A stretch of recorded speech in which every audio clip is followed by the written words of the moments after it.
Hello, hello.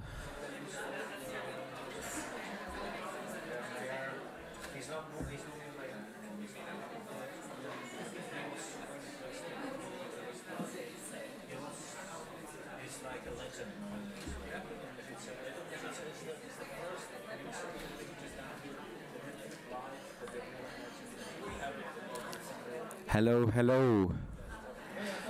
Am I on the speaker? Yeah. Ladies and gentlemen, please take your seats as we'll start the second part of our day in a few moments.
I think we're all set to get started.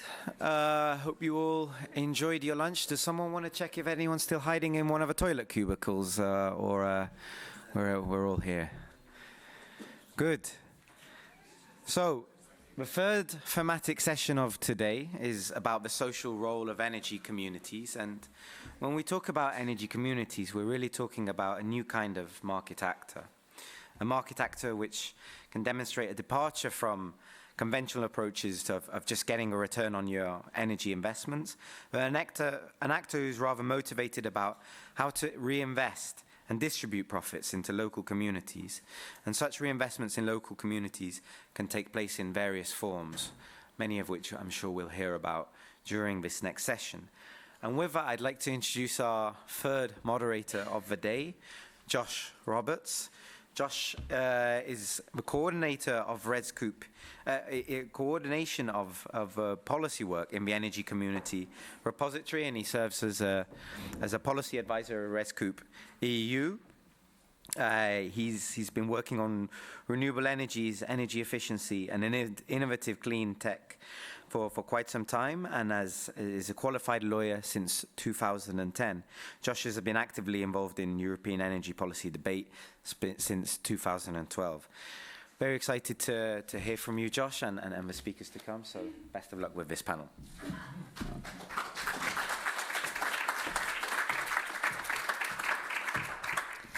Yes, thank you very much for that wonderful introduction. Yes, a departure from the traditional commercial enterprise, but I would say the modus operandi for the entire community energy movement. I want to start, before I bring our panelists up, we have a Slido, so just to get the brain juices moving after you guys have had a wonderful lunch. One of the things that I always love about this topic is that it's really up to the person who is starting an energy community, and I always look forward to hearing new ideas about what are the actual social benefits or the social role that energy communities can play. So if you will, hopefully maybe some of you have memorized the number. If not, that's okay. I'm one of those people. But yeah, we just kind of want to get people's idea about what comes to your mind when you think about the social role of energy communities. What and where might energy communities excel in pursuing this sort of value proposition over profits? Keep in mind that it's not just about. I mean, it's not like there's no profits. I think we all understand that renewable energy is a source of income, but it's really about what the income actually goes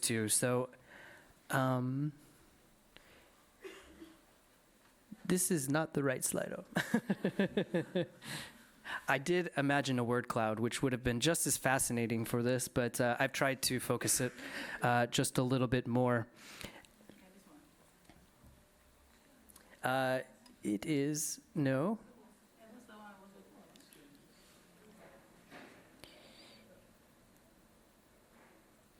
Yes, this is it. This is it. So yeah, we of course, please don't at me for missing something that you see here. I think we can explore more of your ideas during the debate and the presentations.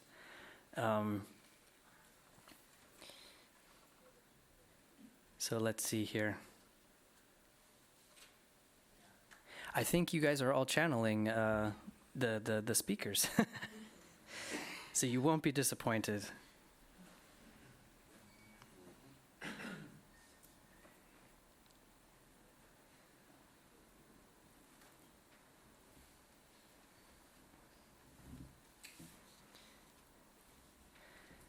All right, so it looks like the front runner here is inclusion of vulnerable and energy poor households, or developing solidarity mechanisms. That's a very interesting one, and I think it also links with the energy crisis that we have been experiencing over the last couple of years. And certainly it, being part of the debates in Brussels, I think this topic is becoming a lot more front and center. And there are a lot of questions about this. Yeah, democratization, I think that's kind of one of the first cues that you get from looking at an energy community. And if you look at its parts and how they're organized, that makes sense. Yeah, followed, I guess, a little bit by investing in local infrastructure and education and awareness. I'm surprised that that's a little bit low, but I'm very happy to see that nobody has discounted the social role of energy communities. I think we've come a long way in the last few years, because I imagine if we had done this poll 5 years ago, that answer might have been a little bit different. So, okay, I think we've painted a good picture here for ourselves. So, I don't know if we could move on, maybe. I think your brains have worked. Now we're going to do a little bit of work for you. We're going to feed you with some good information. So first, I will ask Paolo Damasca from ZES. They are it's the Green Energy Cooperative, and they are from Croatia, and they've been doing a lot of very interesting things to get the community energy movement in there. You can sit wherever you want. Thank you.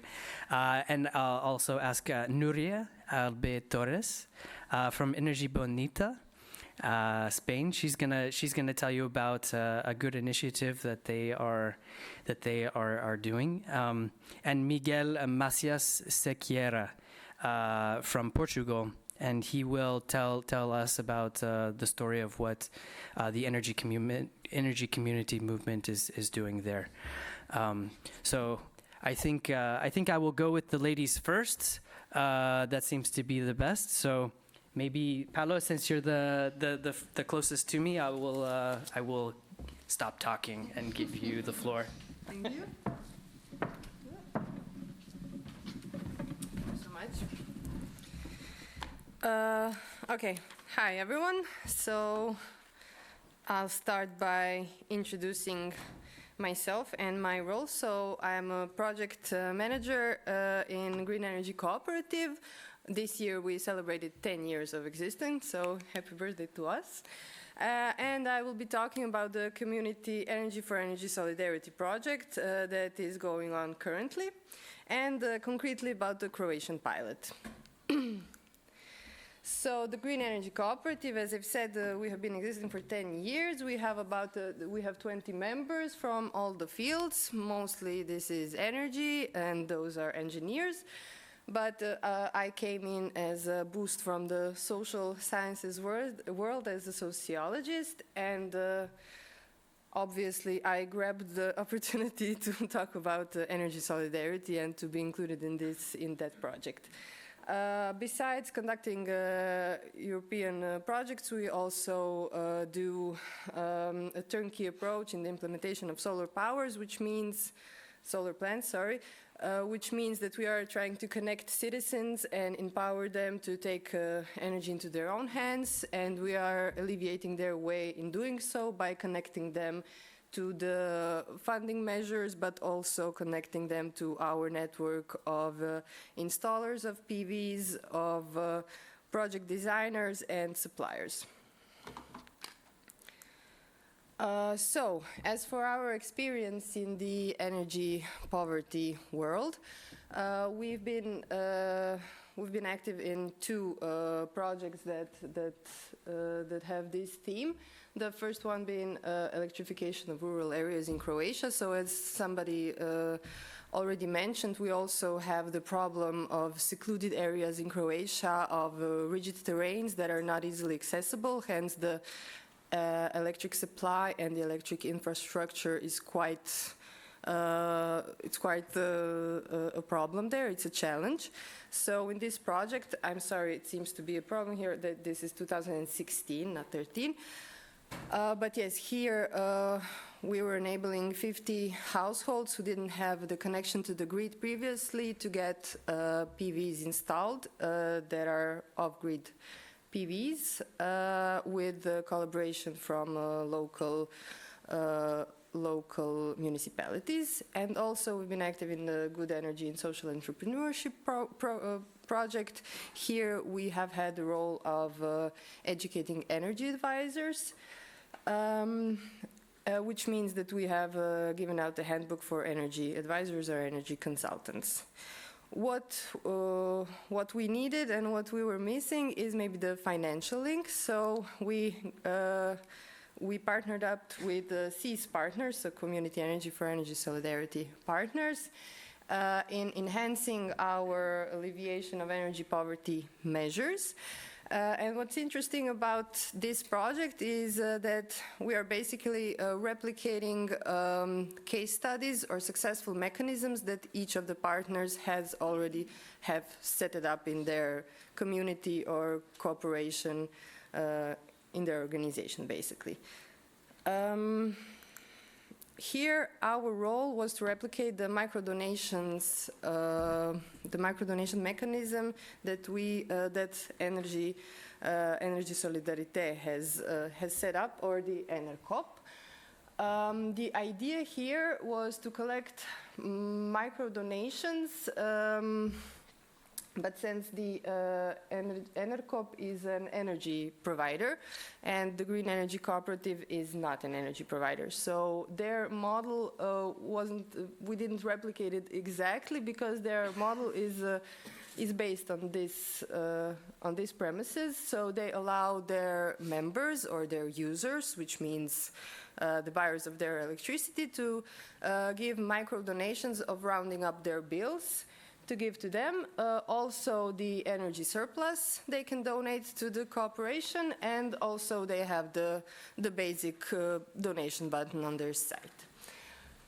So to try to replicate this as closely as we can, we went to our national energy providers, and we tried to come up with a model where they're also an active participant in this project, but we've had some challenges here.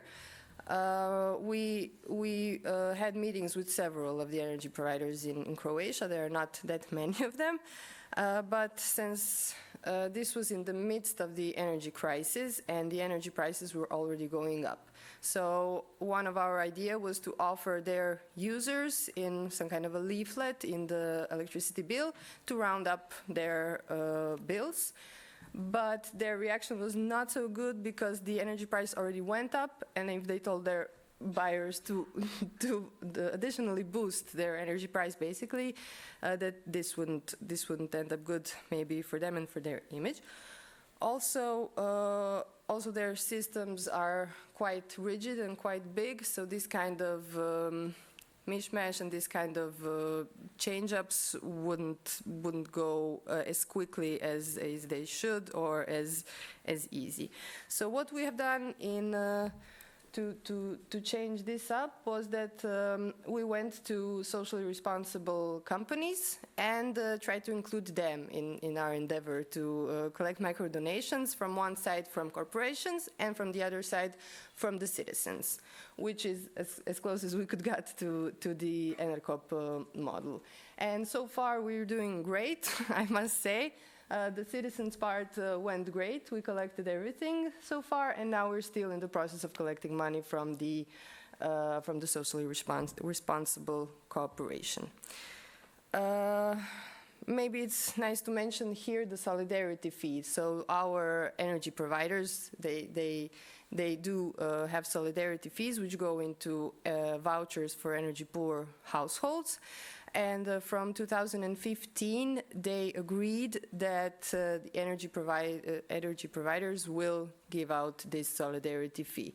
Before 2015, this was put on the electricity bill as something that the energy users have to pay, 0.003 cents per kilowatt hour used. But since 2015, the energy providers took this upon themselves and reduced the bills in that amount. Yes, so to go ahead, then we had to identify the energy poor, because with the money that we collect, we plan to help them. I'll get to the point of how, but here we also came to some challenges since we don't have a national definition of energy poverty. We don't have indicators in measuring this, and unfortunately the data isn't collected. So I had to rely with the data that we do have from the Bureau of Statistics, which does population censuses every 10 years. And from this, I concluded that the crisis and that the energy poverty really heavily hits the senior population, so those above the age of 65, and especially women. Women often have lesser pensions than men because they're paid less for the same position while they're working, so this also reflects on the pensions. Besides this, older people often have chronic disease, heart problems, also respiratory problems, on which the consequences of energy poverty, which means low energy efficiency of the households and low financial stability of the household, this means that it affects them more, and the consequences are harder on them in living in these kind of conditions. Okay. Yeah, so here are some statistics that that we did find. We identify these energy vulnerable households by different measures.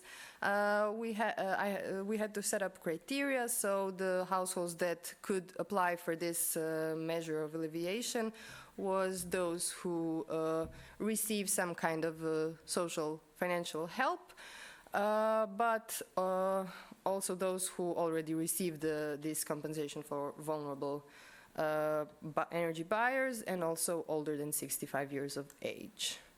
What we did with the micro donations that we collected, we bought energy efficiency packages. So these are small measures of help, and they are not long-term.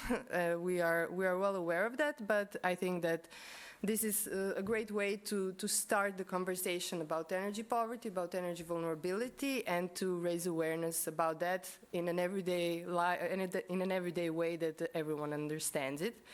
So we bought packages that contain 6 LED lights, an extension cable with the switch, door brushes, radiator reflective foils, window seals, and 2 faucet aerators.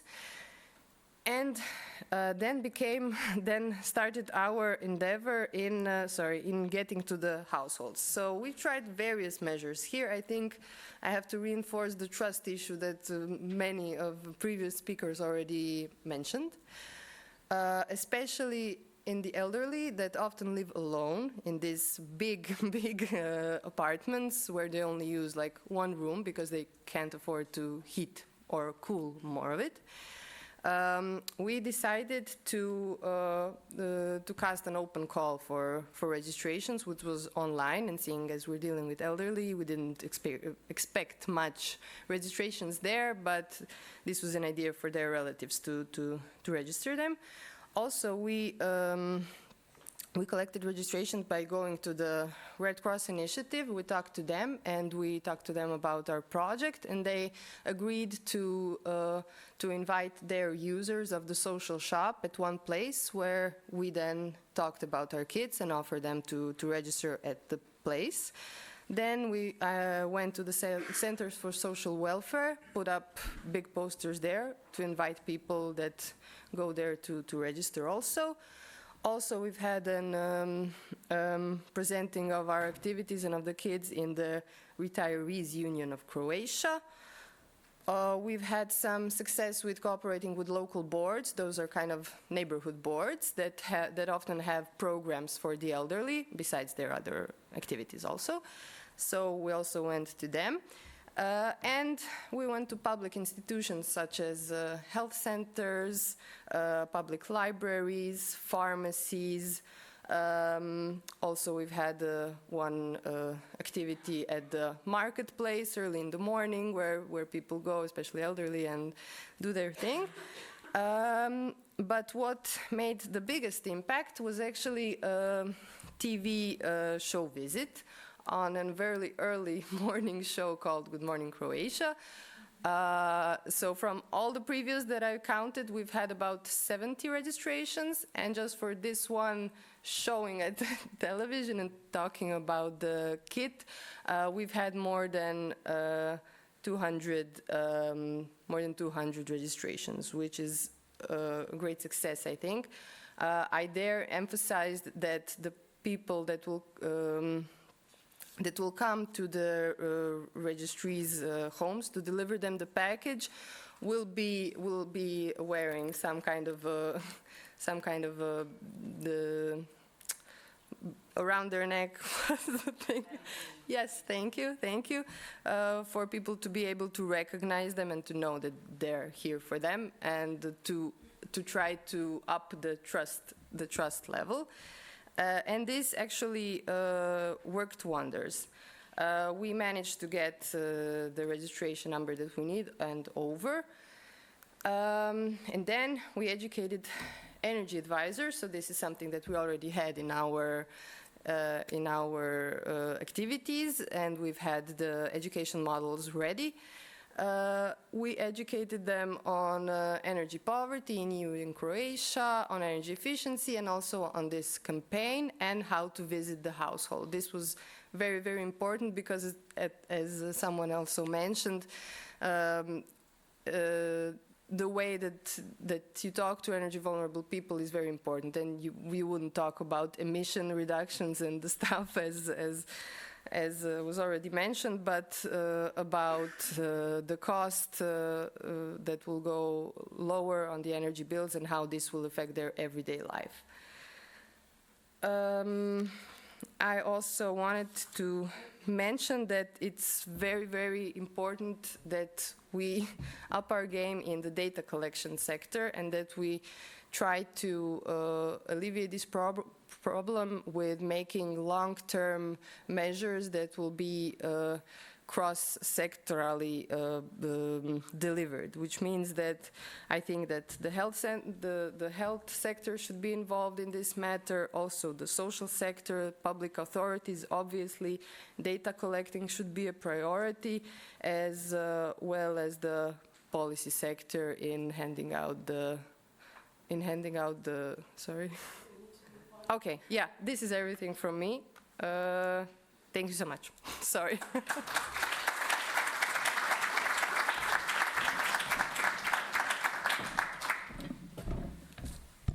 Thank you very much. I think that was a good one to get us started.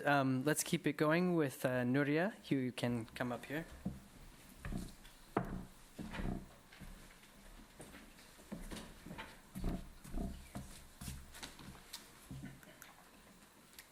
Yeah, thank you. Thank you for inviting us. Thank you for a good introduction. So can go quite fast because I will talk a little bit of energy poverty also, so I don't have to talk about all the basics. Everything that we are doing some of the similar things. I will talk about our energy community, Energía Bonita. It's an energy community from Isla Bonita, which is an island on Canary Islands, La Palma. I decided just to put a lot of pictures because I think that's where things happening. La Palma, I don't know if you have heard about it. It's a quite small island in Canary Islands. If you have heard it, probably it's because of volcano eruption 2 years ago. Which it was exactly the time that Energía Bonita was born, in the middle of a crisis, and so now we are ready for all the crises that are coming all the time. This is the picture of the first moment that it was born. Of course, it didn't burn, it was not appearing from nothing, but it appeared after lots of work and community workshops, and we were talking a bit about it long time before it appeared, but it was the official moment that it started 2 years ago. This picture in the middle, it's a very beautiful picture. It's our first 100 kilowatt PV solar installation, which after 2 years we managed. I could talk about only the barriers and the problems we have had, one after the other, but I will not do that. That would be another story. The story I want to focus today, it's actually all the pictures around that you see many beautiful people doing things, and I think this is the real key of the energy communities. I think I didn't say I'm actually a physicist, and I like to think in systems. An island is a pretty good place to think about systems, how everything happens in all the connections in a small island. I didn't say it either, but we are really bad situation. It's 90% of electricity is produced in the thermal power plant, so we're very dependent on fossil fuels, we have volcanic energy, but I will talk about this also. We don't know if we have the potential for it.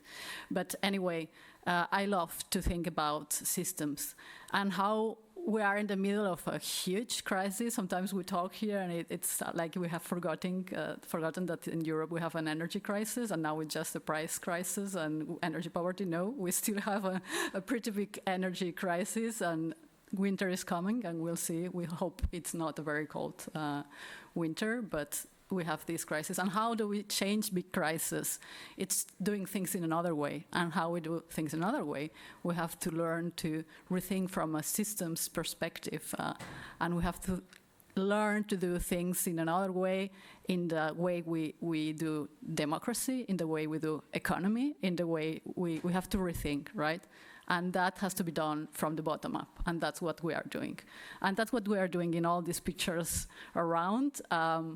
From one systemic perspective, the energy cooperative is a not-for-profit cooperative, which means that we are creating a lot of money because that's our goal, but this money doesn't go just for some profit that externalized, that goes away from the community and disappears. This money stays in the community to create more energy community, to create more benefit in the place. That's one of the key designs that we have in the energy community, and that's part of it.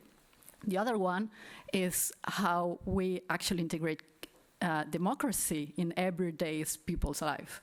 I think it's very fun because when we go around and we talk about the energy community, and a lot of people are like, I have one question, what are you offering me? It's like, no. We are not a company that come here and offer you something. You are not a consumer, passive consumer. What we are doing is we are a group of people that we together are deciding how to solve our needs. We have big energy transformation needs right now. What should we do? Okay, we have to produce renewable energy. We decide how to do, and then we decide how to organize this PV that it's in the center, but it's not the center of the conversation we are doing, how we share this energy. we need mobility. Okay, so we'll buy also some electric cars, and then we share the electric cars within the members. So all these things we decide within the community, and it's quite fun also because I've been an energy cooperative geek for many years. So I love general assemblies, and I love all this part of deciding and debating with people. But then you realize that most of the people are actually quite scared of going in a room and talking to other people. And some people come to me like, oh wow, this wasn't a general assembly. That was actually not that bad. It was fun. So all this process of making people realize that idea they have of getting together with other people and deciding things that's horrible, we change that. Well, how? So meeting and doing all these parts. And you see, this is quite a recent picture on the left. We had this merienda, which is, between lunch and dinner time in Spain. You have this. So we had very nice food, and we got together. And in that picture, we were talking about energy poverty, because now we have the first PV installation, and we want the people that don't have money be part of the cooperative also. We want them not just to give the money for free, but we want them to be part and decide with everyone else. Because, what does it mean to be energy poverty?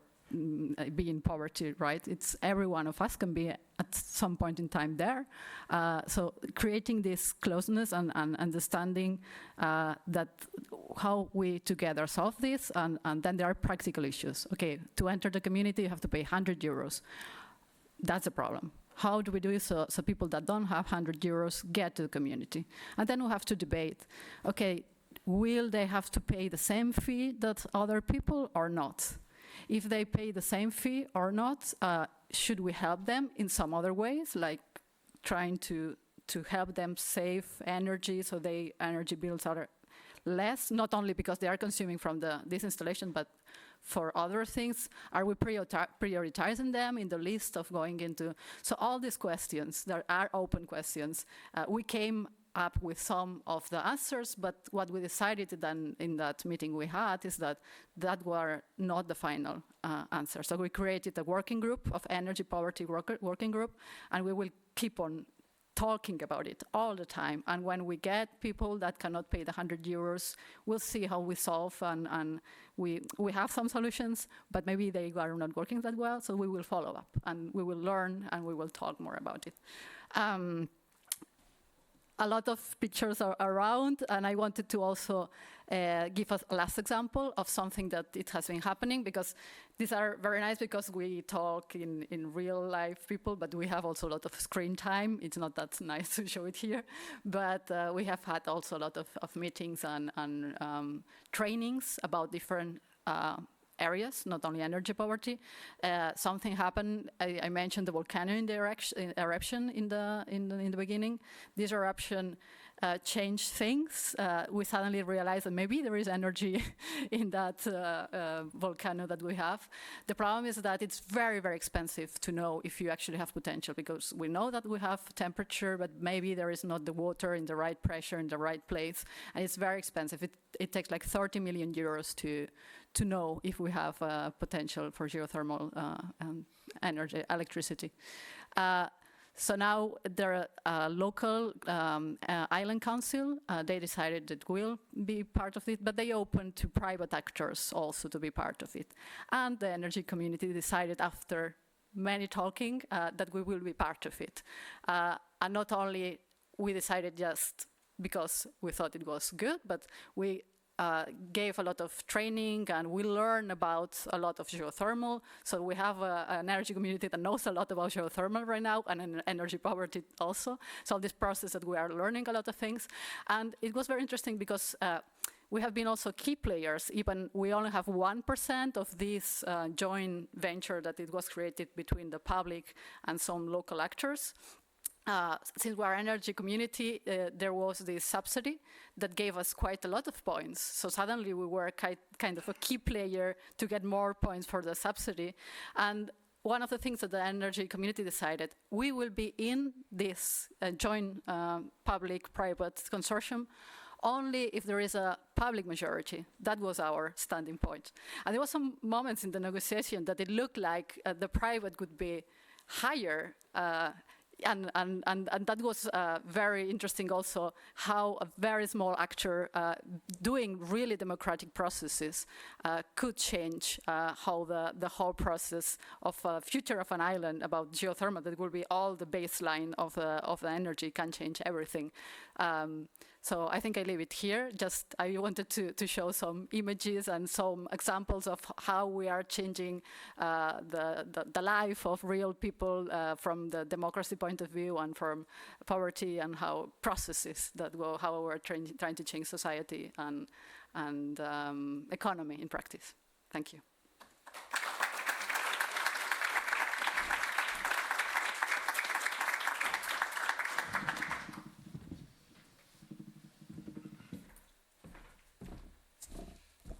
Okay, good afternoon. I hope everyone is in a good mood. So I'm very happy to be here to present our project in Lisbon, Portugal, so the Telheiras Renewable Energy Community.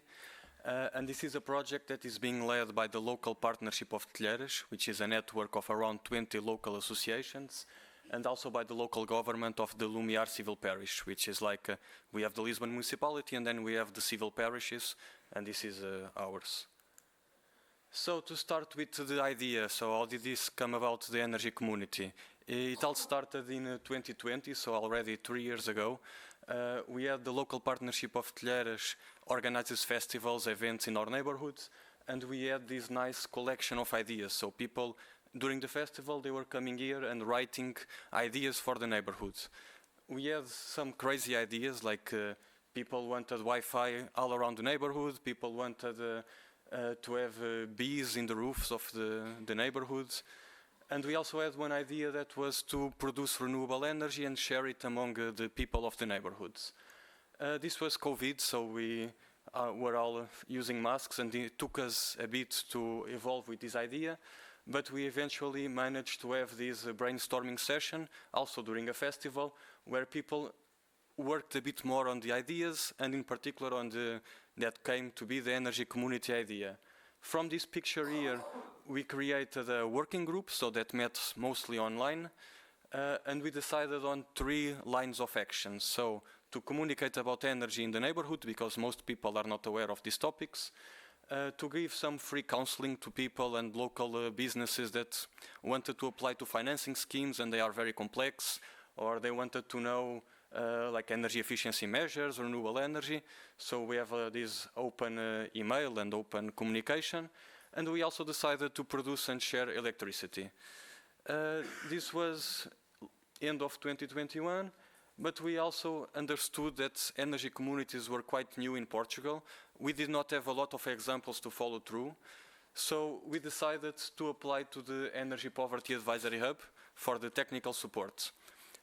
We were lucky to be one of the projects selected for the first call, and we really wanted the goal of having an energy community led by the citizens that was also inclusive. So we did not want to exclude those that for some reason could not normally join a project of this type. And we also wanted to do it with the people and for the people. So we were not looking for a company to do our project, we wanted to do it ourselves. So we got support from EPA, and in particular from the Copernico Renewable Energy Cooperative and from the Nova University of Lisbon. This was a 9-month support that really helped us to develop our pilot project and all the planning stage until the start of the licensing.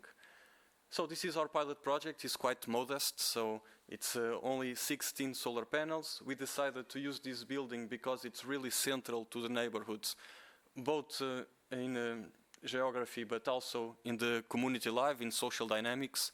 So in this building we have, for example, dance classes, workshops, a repair cafe every month. We have festivals, art exhibitions, so it's a building used by the local associations and by the citizens.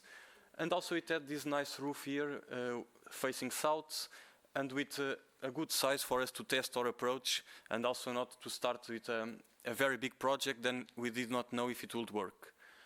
So this is 16 solar panels, and we decided that it will be enough for this building and for 16 local families. Of these local families, 3 of them we decided with the civil parish that it will be vulnerable or energy poor families. I brought here the business model. I know this was the topic of the morning, but it's important to explain a bit how we are going to involve these vulnerable families in the process. So I'll start with the licensing, because before we have the license, we cannot do anything. So this is a key step. And we decided to have the energy community centered about the local non-profit association called Viver Telheiras, so Living Telheiras, which is well known by the local people. In here, each participant invests a fixed amount in the energy community to join, but we know that for a lot of families in our neighborhood and in our civil parish, this is not a possibility. As Nuria also said about paying 100 euros, 200 euros, can be quite difficult for some families. So the local government, they came forward to support the interests of some of these families, while the other participants support also the entrance of more of these families. With this money, the association can install the solar system. And then when it's operating, this is what we are expecting. So the electricity will be shared for free with the members because they already paid for the entrance. And the members only have to pay an annual fee. So this is for maintenance, insurance and tariffs.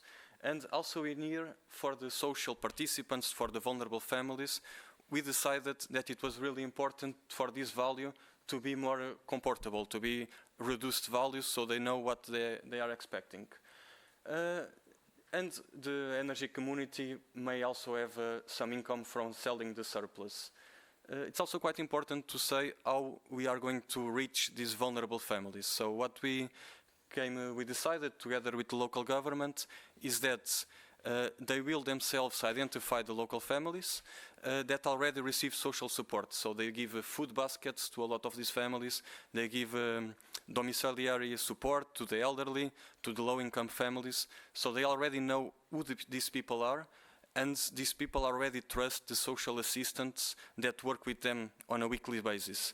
So they are going to explain to them the project and invite them to join as members. So this is not charity, it's inviting them to enter the project. They will have the same responsibilities and the same rights as all other members. So a big part of this project has been communication with the local community. So we are always at the local festivals, we have our stall where we have information. We made public sessions to explain in the beginning what the project was going to be, and in the later on how people could join, so what were exactly the conditions, and we got a lot of people from the neighborhood attending these events. And also they were quite successful because after this last public session, we asked people to sign up for the project, and in about 13 minutes we had our spots filled. So it was really a race to the computer to fill in the form. We also do workshops, for example here a workshop on energy bills that one of my colleagues did. We are all volunteers in the project, where he explained to some elderly people what is an energy bill, because for most people you almost need a PhD to understand what is an energy bill. And this picture here during also festival with all the members and very colorful, it also shows that we are trying to be a community of people first and then also do the energy part. So we try to come together and foster the social participation, social inclusion, and also some empowerment in this energy area. So what's next? So the EPA support took us from I would say, the advanced idea to the licensing phase, and now we have this model that we believe can work and that we believe it's also replicable. But as most projects, as a lot of projects in Europe and in Portugal, we are waiting for the license, so it has been 5 months, and it's quite, as you saw, a simple, a small project. But we are waiting, and we really want it to be finished so that we can install and operate and show everyone that it's possible. So when the solar panels is there, people can see them, and I think it will be very motivating for the community. We are going to have our first General Assembly this month. It will also be, we hope it's a fun assembly, as you said. where people can meet, and we have a lunch planned after the assembly. We plan to publish a practical guide very focused on the Portuguese context, so that other local associations, citizens, and local governments can do what we did. It was difficult to get to this part, but once it's done, it's not really that, it's not impossible. And we are starting a second project, so it will be ideal to have the first one running before starting the second, but if we have to wait half a year, 1 year for a license, we decided to just go ahead because we have so many people asking us when they can join, because they were not able to join on the first opportunity. And this will be a quite larger system with involving a lot of people. So this has been quite, I think, a journey to get us to this point of waiting for a license. And we feel that in Portugal it was a bit charting here an explored territory, so we did not have an example to follow. And we hope that it can also help others to go ahead with their projects. And there are still a lot of challenges, I'm sure. I was talking with Nuria yesterday, and she was talking about the challenges after the licensing, so for us that's still new. But we think we are on the right path. We were mentioned by the European Commission on the recommendation on energy poverty.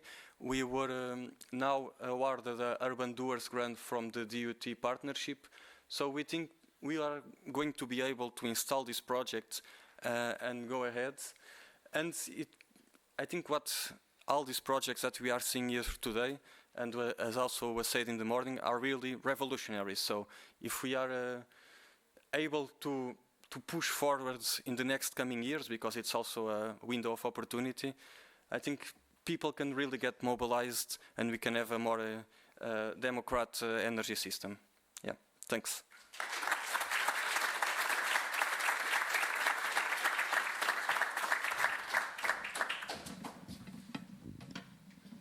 All right. Thank you very much, Miguel, for that last presentation. So we don't have too much time, but hopefully we can engage in a little bit of dialogue. I have so many questions that I want to ask. Maybe while we're getting the Slido, I will take my opportunity.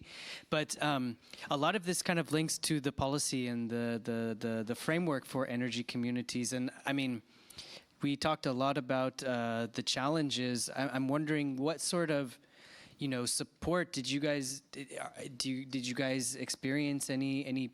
Were there any sort of obvious policy supports that were in place that helped you guys, or was it more just the genuine availability or openness by local governments or something to help you guys out? Anybody can take that. I can say that in Portugal it's good that the directive, first of all, the directive was transposed.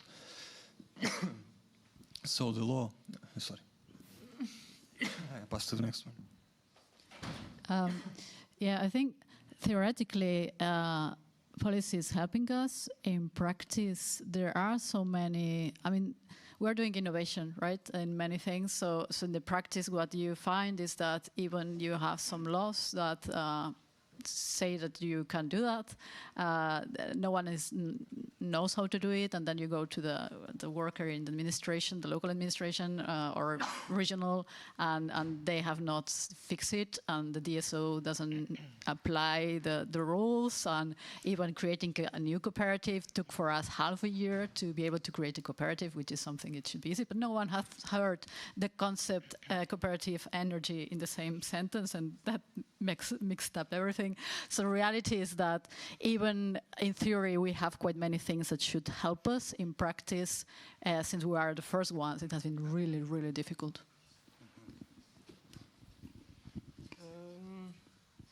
Is it on? Yeah, it is.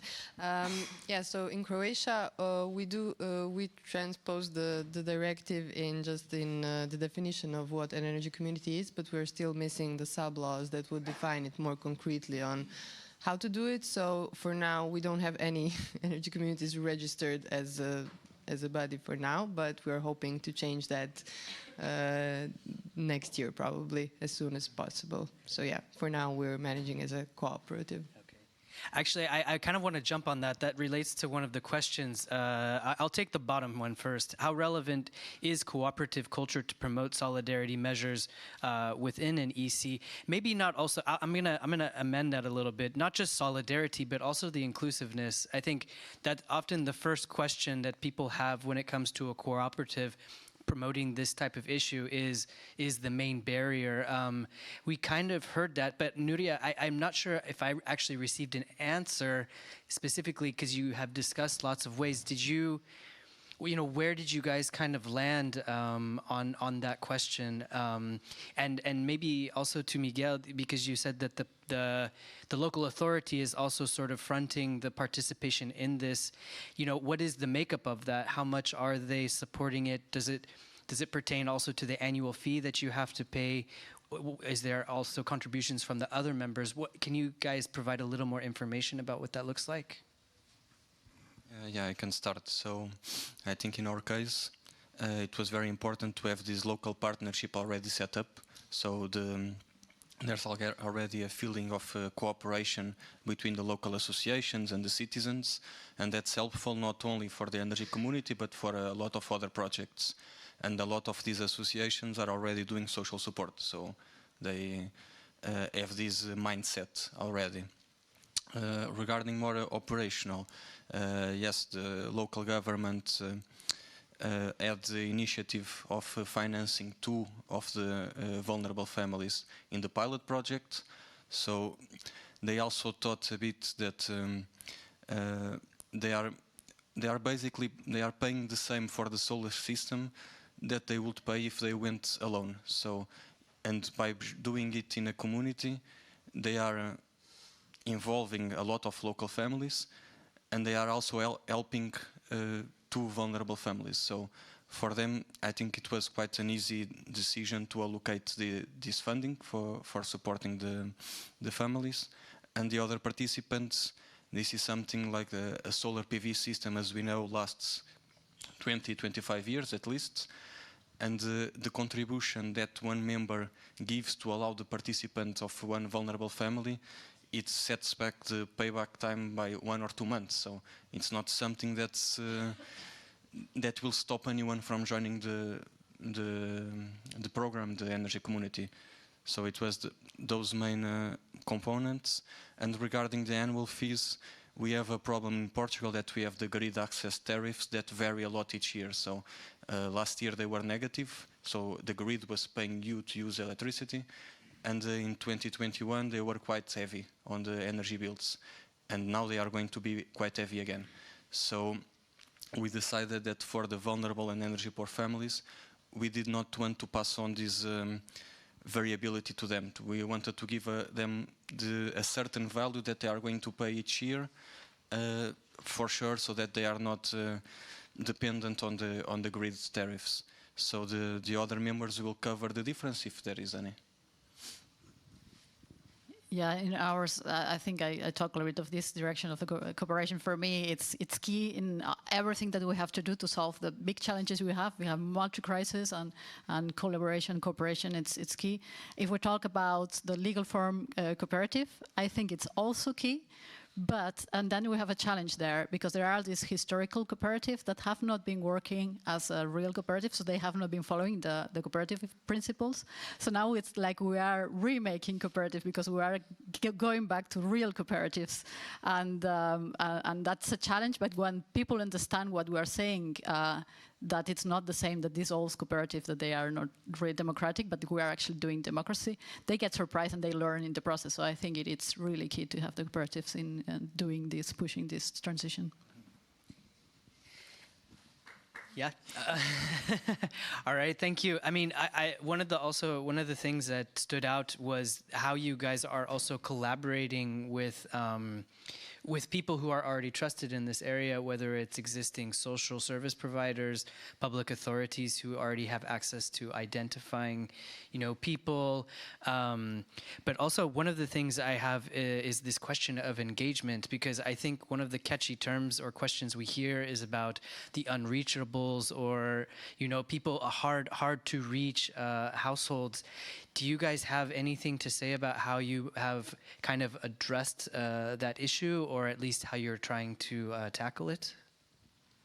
Yeah, and I will answer with something that it's worrying me a little bit that's happening right now, because in our cooperative we have had more women than men all the time, and we don't know why, because we haven't done anything more than having quite many women in the board and in visible places.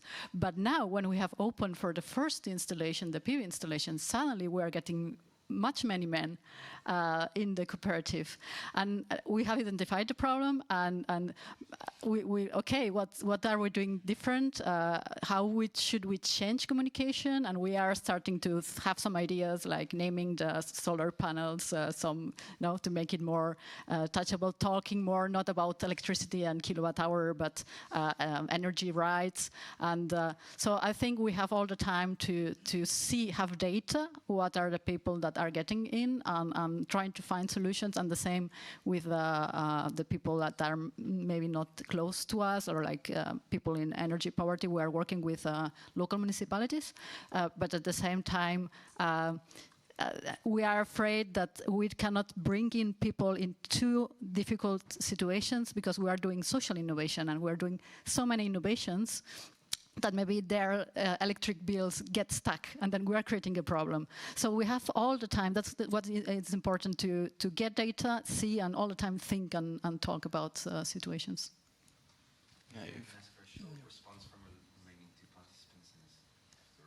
Yeah, just wanted to comment on the hard to reach households. So this is what I'm researching in my PhD. So it's a topic that it's really important to think about in energy communities, because what we see is that if we do general engagement, we are going to only have one type of people in the energy community.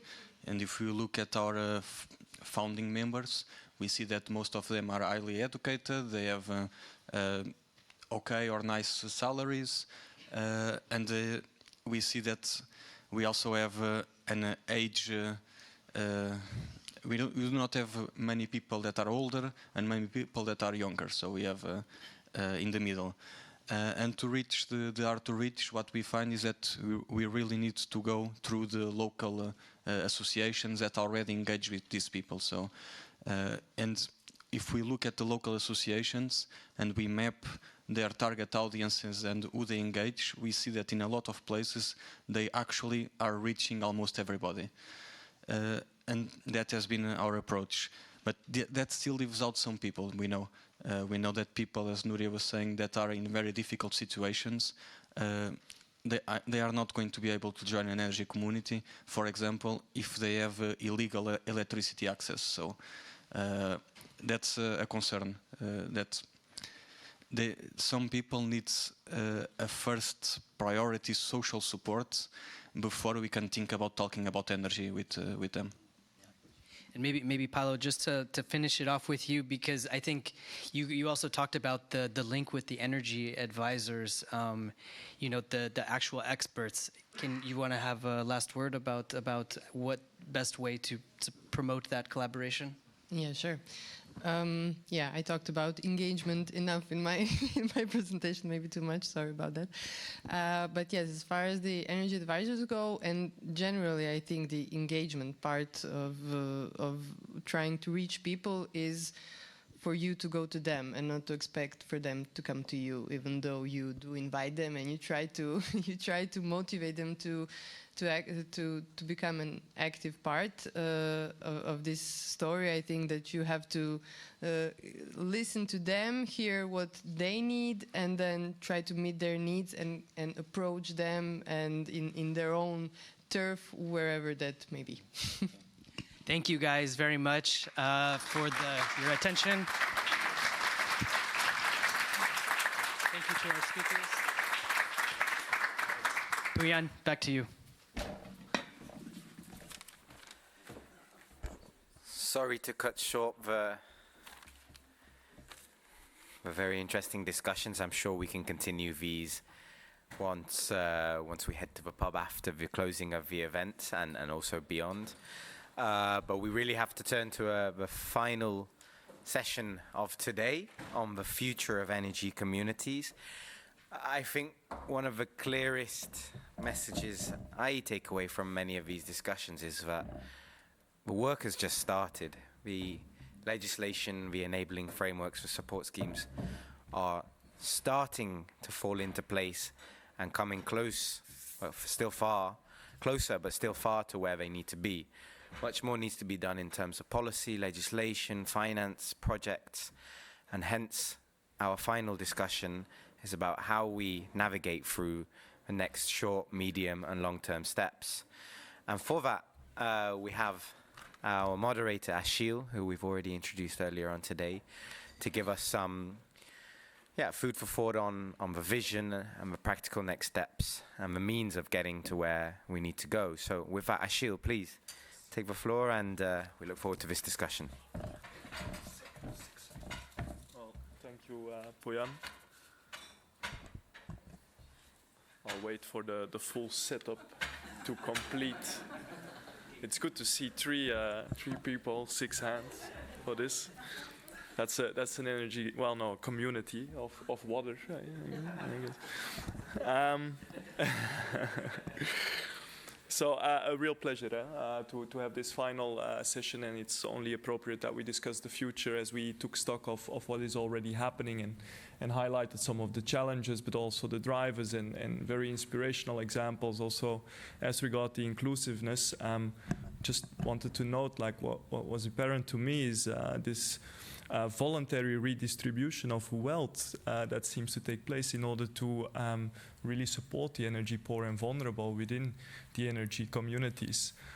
So indeed, I would say the structure seems to, or the governance and the participation of members seems to suggest that highly educated or more highly educated, more wealthy citizens are participating herein, but those wealthy citizens can also choose to intentionally help the energy poor and vulnerable on a voluntary basis. I thought that was truly inspiring. Just a few words on that. Aside from it, let's get cracking. Let's get into this session. So we will have 30 minutes, each dedicated to one question. So first, the vision of the future of energy communities, and then what is needed, still missing to get there.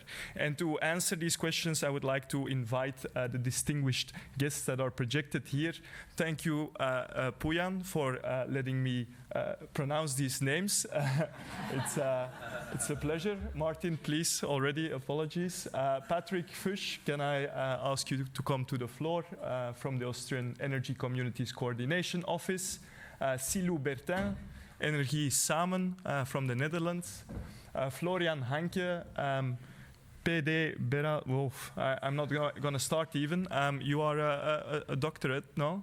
At the European University of Viadrina. Karen Trent, Energy Retail Markets and Customer Protection at the Commission for Regulation of Utilities, CRU. And Martin O'Malley. Maloid from the Energy Communities Tipperary Cooperative of Ireland. Very diverse panel, a lot of expertise sitting here, so truly looking forward to get started. Now, before hearing from these experts, we want to hear from you, if I'm correct, and we would like to launch the question first to you. What is the vision, according to you, for the future of energy communities? So please let me know in 1 or 2 words so that we can, the panel knows who they're talking to and what are the visions, so that you can influence maybe also whatever they have to say. Participation, citizens, not consumers, independence, energy equality. We see a lot of social standards associated with energy communities. Citizen-proofed, engagement, market activities. All right, we also have a liberal in the room. That's good to know. Very good. Ownership. We heard it said before that we are at a conjunction where we have the choice to be delivered with renewable energy and pay for it, or take ownership of our production installations. Energy awareness I see here, dus the consequences of energy communities increasing the consciousness of energy use with all its potential knock-on benefits. Local security of supply, I think in rural areas and islands, certainly a good consideration. Justice and fairness and democracy, energy sharing. Democracy, I think economic democracy, we are really moving towards that, and in many ways the energy transition is pushing the envelope in this regard. Okay, well, I think we have a general view of where our audience is coming from, so I suggest we go to the panel, and I would like to invite first Silou. I think, Silou, you have a photograph of a particular... I don't know. Let's see what you had. Can we? Yeah. Here we go. Can you give a 2-minute elaboration on why you chose this picture on the vision for energy communities? Thank you. Yes. Well, some of you might know me, might not be surprised because I like food, and this is a food forest. And I chose this picture because it's this actual food forest in the Netherlands is about 10 times more productive than a traditional agricultural area per square meter. And it works that way because it has a lot of diversity. Every part of the forest has a role. Even the weeds that some of us might consider unwanted have a function and are welcome in the forest. And actually, they help each other. It's also adapted to the local environment. Otherwise, it wouldn't work. And all the parts of it it's not just diverse, but they benefit from each other. So they all reap the fruits, including the people walking around in the food forest. And also there's exchange happening with the neighboring ecosystems. So I thought it was a nice picture that represents my view of the future of energy communities. Thank you very much. So I hear a bit of a localized approach to energy communities, very much bound to the context, but also thinking about how it fits in the larger ecosystem. How do we integrate the energy communities in the existing energy system? That's crystal clear. Many thanks for that vision. I think I will now ask Florian to give his and show his picture if possible. Yeah, I think basically I'm so impressed by the last session because mostly they said what I really wanted to say. I mean, this is my vision of energy communities in the future. And this picture kind of summarizes it. It's something for everyone, and particular for vulnerable groups and energy poor households that are right now struggling so much with the energy crisis that we're facing at the moment, right? And when I think about the future of energy communities, I really think about how they can have a huge impact, so that very tough decisions that households right now have to face every day, for example, heating or eating, that they don't have to do that in the future anymore. And I really think the last session brought so many lighthouse examples leading the way forward, right? And how we get there is the next part, right? So I will save that. Save yourself.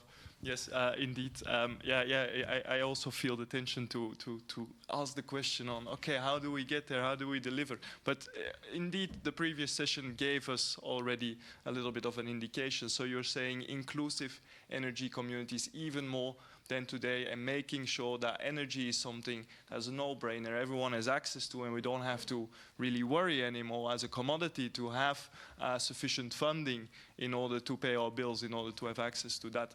That resonates loud and clear, I think, with everyone here, especially in the aftermath of the energy crisis, where I think we were all quite astonished how much our bills increased, except those that were part of certain energy communities. I heard Minister Ryan also mention eco-power in this regard. where, of course, energy sharing is an important lever. But let's not elaborate too much on the potential solutions yet. If I'm correct, Slido should be operational, so you should be able to also ask some questions with regard to the panel if you want to pick their brains further on the vision. In the meantime, I would ask the other panelists whether they want to maybe share also their vision for energy communities, maybe critique or maybe contest even the vision that was outlined earlier by the previous panelist. Please. Okay, well, I think, is this mic working? Yes. Still working. Okay, excellent. So I think that part of the future for energy communities is that maybe we would now look at moving away from the view of energy communities as somehow being like, you know, an alternative to the mainstream, and that energy communities would be recognized on all levels as actually being part of the mainstream now, and that, you know, maybe they're not viewed like, certainly back in the 70s, for late 70s here in Ireland, you know, when we had the anti-nuclear movement, and the anti-nuclear movement was kind of viewed as sort of being, you know, this hippie on the fringe alternative sort of a thing, right? And that we don't have energy communities now somehow in that type of a space, but they're now recognized on all levels. And it's great to see that even citizen-led renovation, for example, is being referred to within the Commission and within the EU.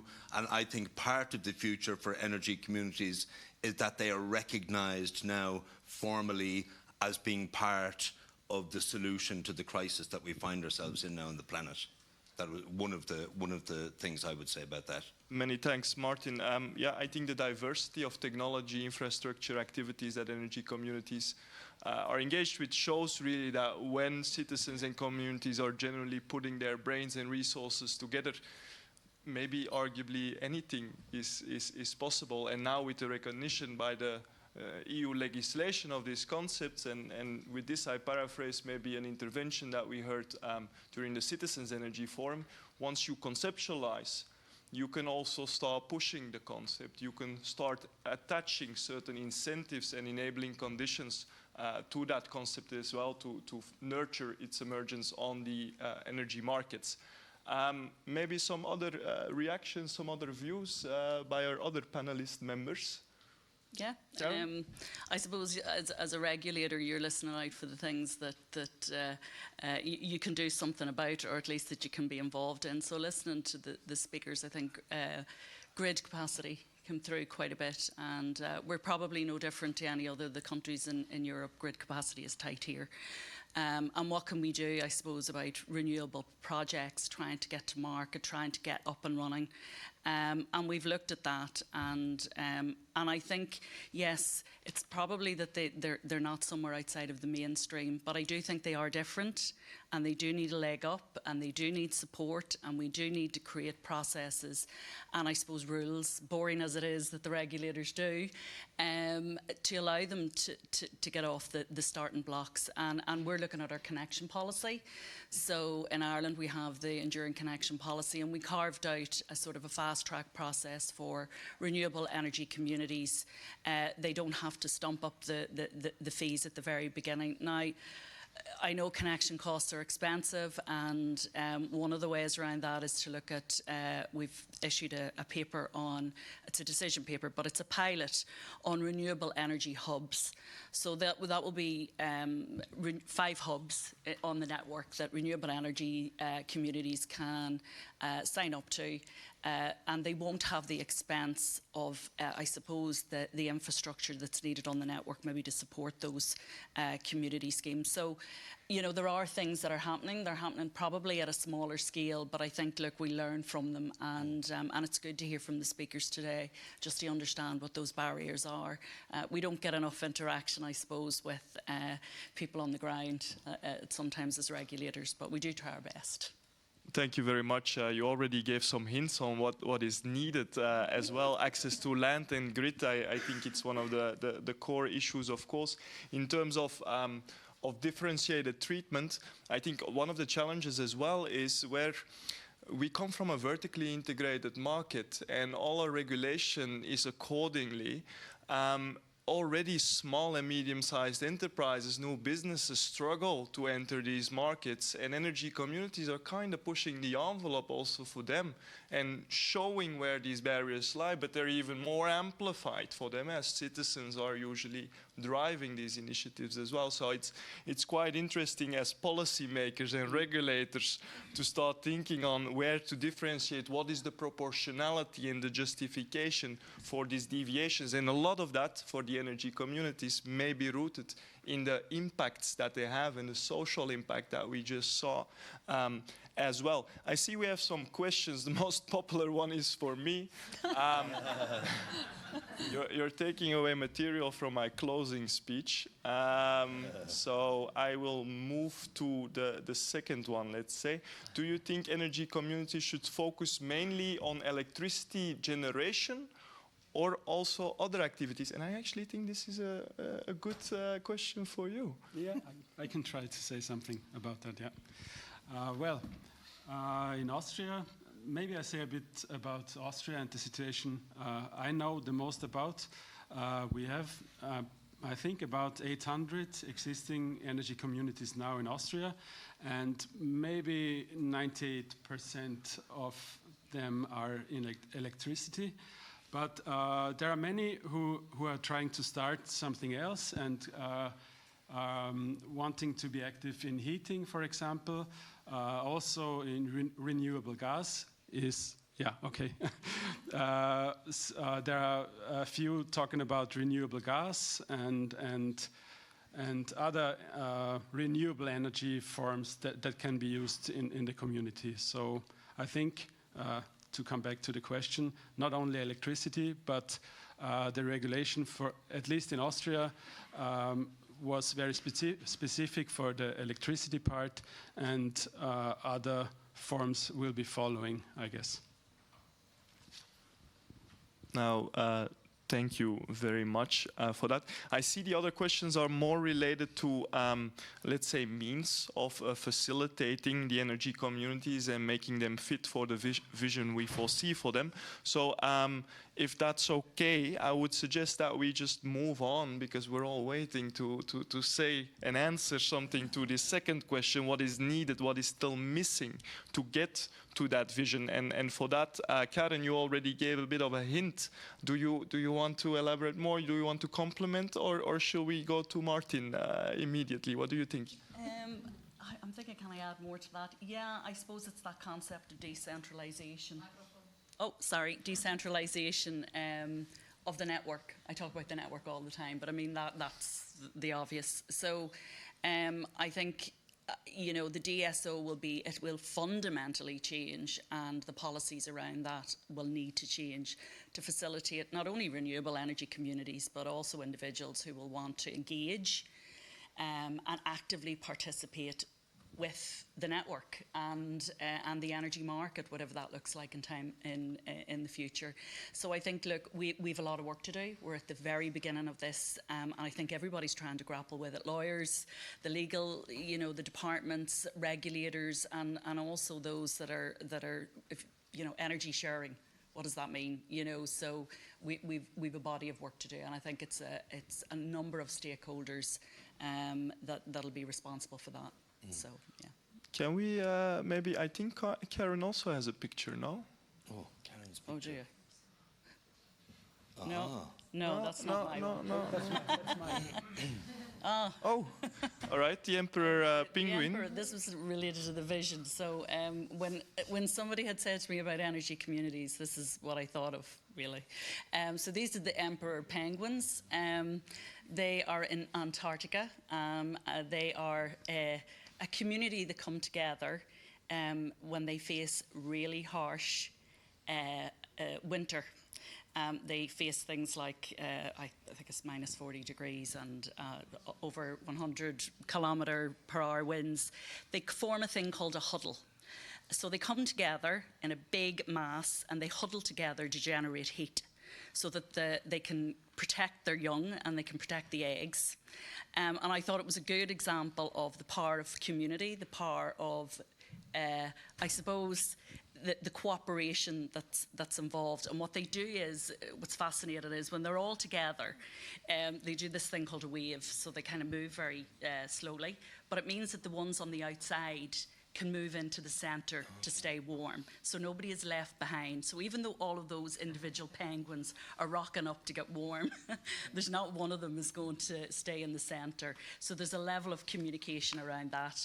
So it's cooperation, community, and the other thing that I liked is it's the male penguins. Somebody had mentioned gender inequality earlier, but it is the male penguins that stay with the eggs and the chicks, and it is the female penguins that go out to find the food and go away for months and come back. So I think that's a real good example of, I suppose what we should aim for. But yeah, that was my view. I think this is a hard to beat metaphor.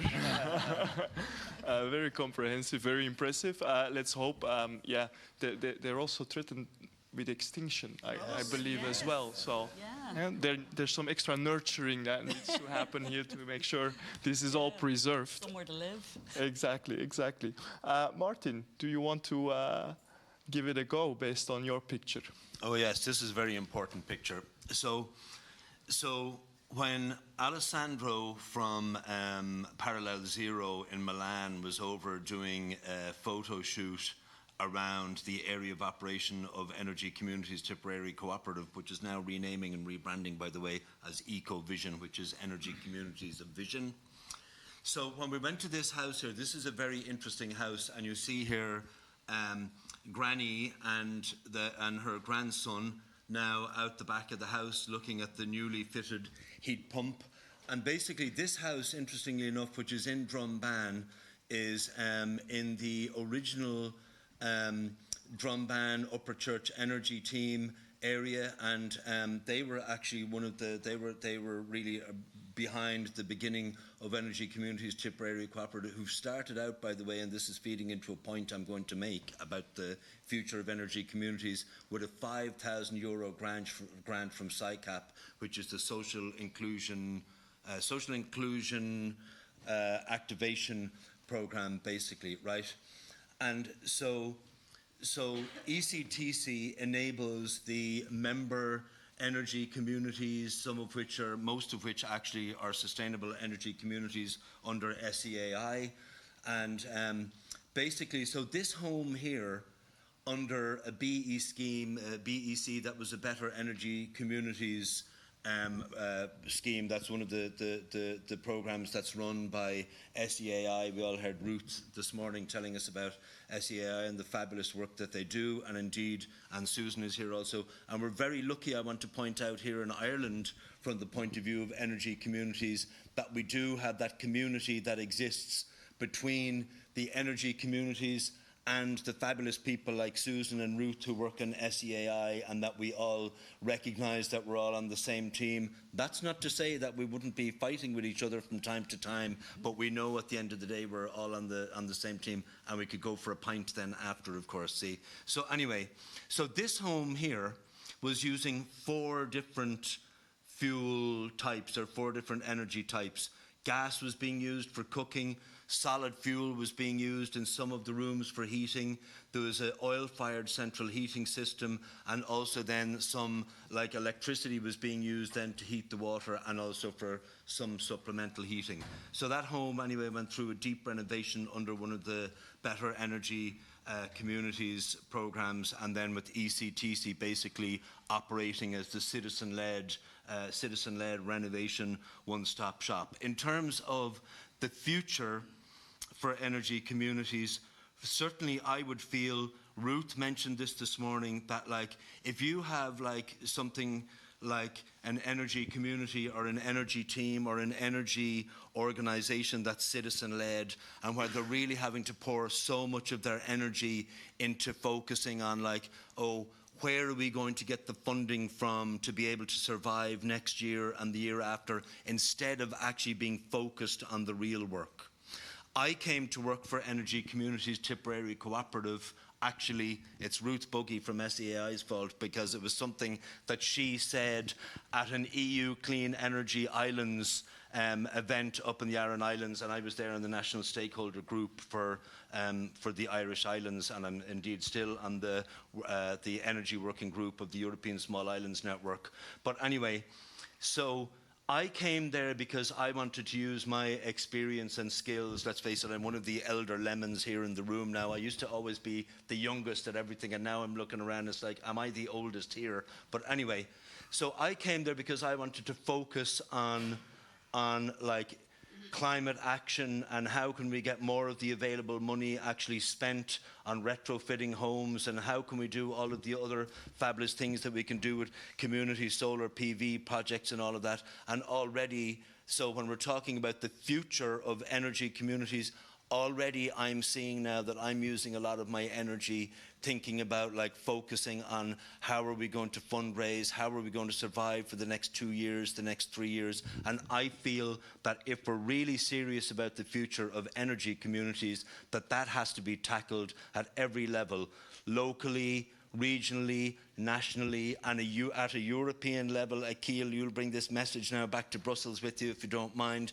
We need to address issues like de minimis. We need to address issues around state aid, and like I could tell you of projects now that are only getting partial funding because, allegedly if they were even 80 or 100% funded, they would be given a commercial advantage when they're not even a commercial organization. So they're actually, so aside from all of the warm, fluffy stuff that we want to discuss about energy communities, we also need to be realistic here about the harsh realities around funding for energy communities. And so decisions need to be made on some level or another. Are we serious about energy communities, or are we just, we have a word in Gaelic, the word is plá-más. Plá-más is where I would kind of tell Miriam there what she wants to hear just so that she'll go home feeling happy, and we need to stop the plá-más about energy communities and funding for energy communities and do something about it. That's my point. A very, very clear point, yes. Clear call. No, many thanks for that, Martin. Well-structured argument in favor of. I hear that funding is available, but maybe accessibility of funding might be one of the primary issues that energy communities face, and the nature of the initiative. And it's quite peculiar to some extent, because how I always learned the cooperative model, how to interpret it between an NGO, an association, and a limited liability commercial enterprise, let's say, it's a hybrid. It sits in between, and it allows for the social inclusiveness, and at the same time it also allows for commercial activity to emerge. So it seems to be that the energy communities are at an intersection to some extent as well, which of course makes it extra difficult to understand to what extent they need to be treated differently from the commercial, but also differently from associations. Absolutely, and the point that you've made there, Akil, I'll only be 10 seconds. The point that you've made there is important. There is masses of funding. In Ireland, we're very lucky. There's so much funding available, right? So even the head from SEAI, Kieran Byrne, told us a couple of weeks ago that by 2030 there will be 2,000 million euro available for retrofitting between households and commercial and community buildings and everything else, right? But the issue is that funding is available, but where we need the funding is for the community organizations to be able to function and to help the community members. This is a very important picture. We need to be able to help all of those other community members to access that funding. They don't necessarily have the skills or the experience to apply for funding for their own home or whatever. And yes, we have the one-stop shop model, which is super, and the better energy communities and all of those. But the organizations doing that work at the community level need support to be able to do that work. Many thanks, Martin. Let's move on to Patrick. Patrick, you also have a picture, and you also have some things to say on what is needed to realize the vision for energy communities. Yes, I do. Thank you. I chose a picture. You can see that this is a picture from the Vienna City Marathon. Just right after the start, I think. A lot of people crossing this bridge in Vienna.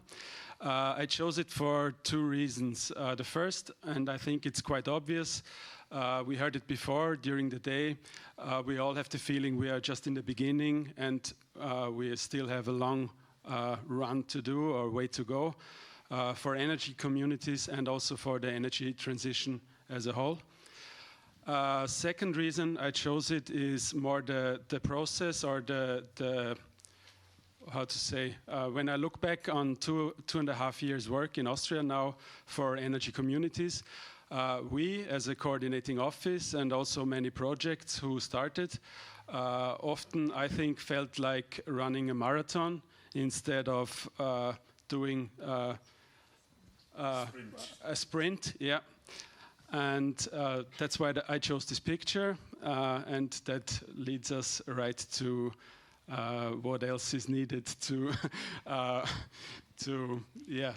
reach our visions that we all have for energy communities. I just name a few things. I think we need less bureaucracy in the process of establishing communities and getting started. I heard that also of many people in this audience.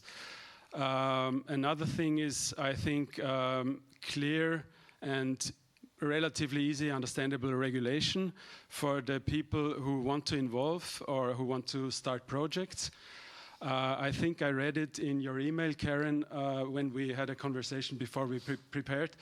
You said something that I found very fitting. You said regulation in relation to the scale of the project. So the regulation has to fit the scale of the project and not be over-regulating for small projects. That's important. Yeah, and there are a few more, but I also want to let the others speak. So, of course, that's very, very generous of you to allow for that. Some important points indeed: bureaucracy, but also customized regulation according to project size, which is on average, of course, more limited for the energy communities. Not to say that there is potential for more, as we see in Belgium. Some energy communities are looking to go for offshore wind, even. So never say never in that regard. So let's give the opportunity to Florian. Florian, I'm going to go first with you because you were really waiting to tell us about the measures that need to be put in place in order to have inclusive energy communities. Yeah, exactly. I think I have to bring in a bit of a critical perspective when it comes to inclusiveness and energy communities. And I think what Miguel said during the previous session is really important. Especially I mean, I'm from Germany, right? And the research I did on energy communities is mostly based on Germany. And when you look at the data, we're still faced with a rather homogeneous group of people that is usually participating in these initiatives, right? And at the same time, what Robert said earlier, over the last 5 years, so much has happened. And at the same time, I think we really need to distinguish energy communities are super diverse. And we can't just say energy community, they're inclusive, because I think that's not true and the data is also not supporting that, right? So coming back to this beautiful future and vision of energy communities being inclusive and really empowering, right? There are so many things that I think about, and one of them is something I don't know if that has come up yet, but it's also the question of who is actually responsible when we talk about a socially inclusive and empowering energy transition that at the same time prevents energy poverty rather than creates it, right? Who is responsible for that? And I think energy communities have definitely a huge role in that, but they are not alone, right? It's not their sole responsibility. And we have seen that in discussions here today. Municipalities are super important, right? These projects usually don't work alone, right? They are not silos. And I think that is so important. And today, during the conversations I had, there was one more aspect that I'm super interested in is what does an initiative, they start somewhere, right? And in Germany, there is work and research on trying to understand what brings energy communities like a cooperative alive, right? And now I'm asking, what is it needed to create a socially inclusive energy community from the start? You know, what do initiatives need to do that? And funding is a part of it, I think, but it's probably not stopping there. So this is something that needs to be discussed. Thank you very much, Florian. Indeed, we saw for the previous panel discussion what is the main social impact for the energy communities, or one of the main. We saw the inclusiveness of the energy poor and vulnerable. Some research indeed indicates, and then from Germany, and I've read with great attention your papers and the service you conducted to also inform that research, shows that energy communities not necessarily are that inclusive for the energy poor and vulnerable. So we have to think about how we put in place incentives and also the amount of resources that are needed for them to perform such a role if they wish to take it up. But the sole responsibility does not lie with the energy community to do so. And just one more thing, I think when it comes to enabling frameworks, it's so important to make a distinction between energy communities with a social agenda, and then there are so many different energy communities. Some of them might operate more like a business, right? And you need to make a distinction when it comes to creating enabling conditions to really bring forward the social movement. Many thanks. It actually reminds me of the second in line social benefit, and that was energy democracy and participation. And perhaps this is more something that is a common characteristic of energy communities, where citizens can actually participate. But in this regard, of course, it is important that we ensure that this democratic governance model is in place. The European frameworks, they give some principles in this regard, autonomy, effective control. Of course, it needs to be ensured that these principles are also in practice operationalized by energy communities. I think there is room for innovation even for energy communities to think how to do democracy. Even in the political sphere, we still don't really handle how we do democracy very well. So let alone in the economic energy sphere, we still have to learn how to engage with people, what are good practices in terms of procedural justice principles. And Karen and Silou, I will come to you, I promise. But Karen, I was wondering in this regard, is there a role for the regulator in order to ensure that the energy communities have this abidance by governance principles that are democratic? Sometimes I think the best thing that regulators can do is to get out of the way at the initial beginning of, because I think sometimes there's a temptation to go in as regulators and try and create rules and processes that, you know, are perfect. For something that we really don't know what it's going to look like in 5 to 10 years' time. And it stifles innovation as well. So you have to try and strike that balance. I think we do have a role. There's certainly a role for us in the legislation around consumer protection, whether you call someone in a community a customer as well as a member of a community. You know, there is that piece, and we'll have to look at that. I think the idea of just cutting them loose, not from the network, but I do think we have a role. We've just got to figure that out, and there's no point in putting the same obligations on a renewable energy community as you have on any other developer that comes to the for instance, licensing. I heard someone saying they were waiting for months on a license. The license that we have was drafted back in when we had the DSO and 2 energy providers. You know, that has to change, and we know that we have to look at that. So it's that bureaucratic piece. It's the ability to, get through the process quickly, and for us not to dictate how they should operate their communities. One of the things that we're grappling with now at the minute is around the governance piece. We've consulted on the proximity requirements for renewable energy communities, and we're not sidestepping the answer or the question, but as we feel that the communities themselves are best placed to answer that question. If someone lives 25 miles away, is that a bad thing? They're part of your community. They govern it as much as anybody else. So it's those kind of things. We're being led as much as developing, I suppose, the policies and the rules around it. So yeah, look, I think we have a role, but not as much as we would have with other more developed areas. Thank you very much. And I don't know whether you did it deliberately, but it's perfect connection to Silou, talking about proximity, localization of energy communities, what is necessary to realize this vision of yours.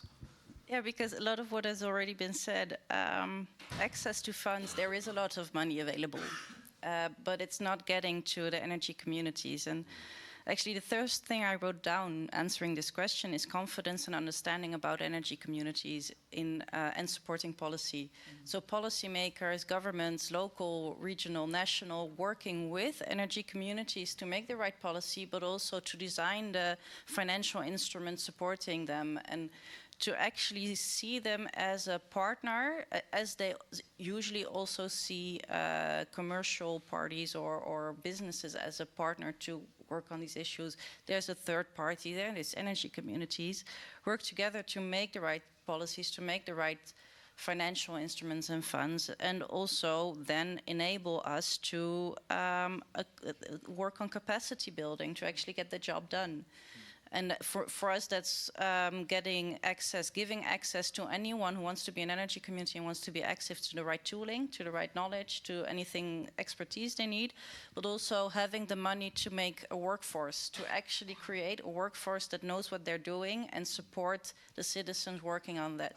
Not only on the technical issues, which are also very important, but also on how to reach out to the energy poverty issue and how to make sure that it is inclusive, that you get the gender balance, that you get the balance in all diversity issues, which is usually more of a challenge than the technical issues. I mean, there's a lot of technical people, you can hire those, you know. And therefore you need funds that are actually accessible. So yeah, that's basically Thanks a lot. what we need to work on. All right. Seed funding, it's well noted. Again, the Energy Communities Facility will be set up. I will say it now then. It will be in 2024. And this project will provide grants to energy communities exactly for the purpose of procuring services at the early stages of project development, amongst other to design business plans and then subsequently, hopefully, realizing the project as well. So I think that will certainly help with that particular barrier and fits with the measure that you had in mind, Silou. Now, looking at the Q&A on Slido, I really like this question, and apparently the audience as well. Is bigger better? And this relates to the vision of energy communities, because if we're talking about more prominent form of energy communities, the cooperatives, we might have a bit of a flashback. It's before my time to some extent, but credit unions, agricultural cooperatives, they emerged and they became more centralized and they became more robust, and they got bigger. They got a lot bigger, and they manifested themselves in the market. Does this come? How do they, if bigger is better, how do they get bigger without losing grassroots legitimacy within the community?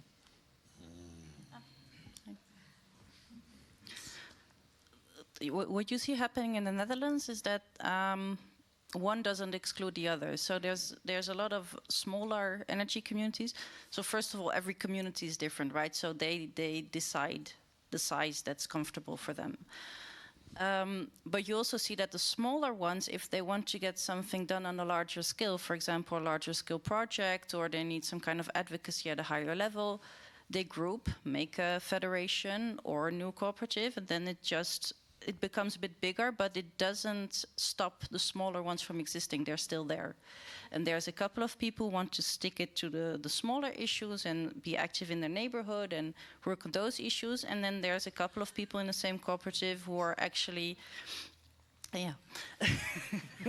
who are actually more interested in the large scale issues, so they become active, but they're still together and also in a smaller community. So one does not exclude the other. They complement each other very well.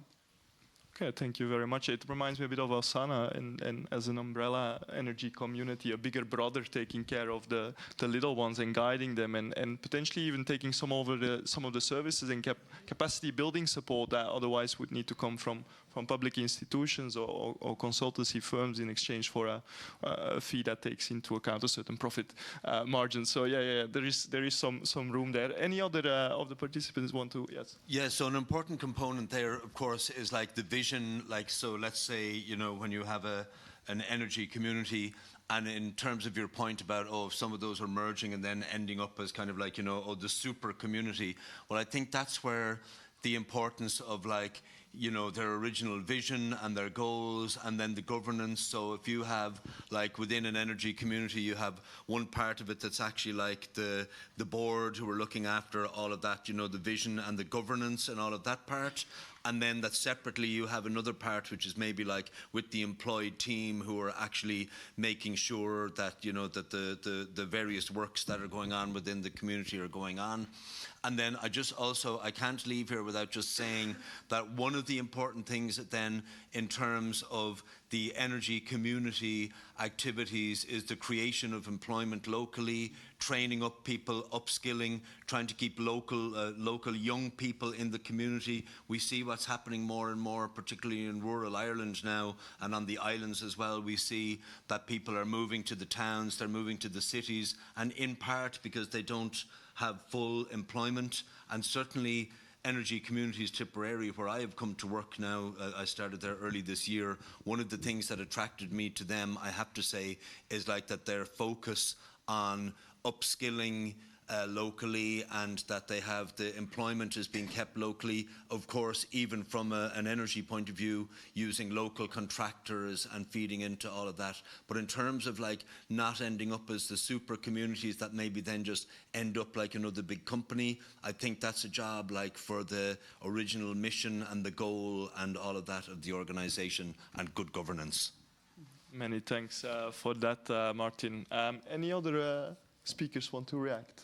Florian? Yeah, just one thing. I think when we really look at the vision of a socially inclusive energy transition, I mean, the challenges there are so big, right? And I think from my perspective, at least, remaining in a niche is not real. It's kind of understandable that it grows somewhere in a safe space, but then to really have a structural impact, like challenging structural conditions, for example, land ownership. I mean, when it comes to renewables in Germany, land ownership is the huge thing, right? Who owns the land? Where can you actually build that, right? And then huge investments happen and come in there, and they're not necessarily what the local communities need, right? And to do something about that and to create a counter movement, I don't really think there's not much of an alternative, but to organize and to grow. And I really liked what you were saying, that at the same time that can still reflect the local needs. Thank you very much, Florian. Patrick, you want to react? Otherwise, I have a follow-up. All right, we go for the follow-up.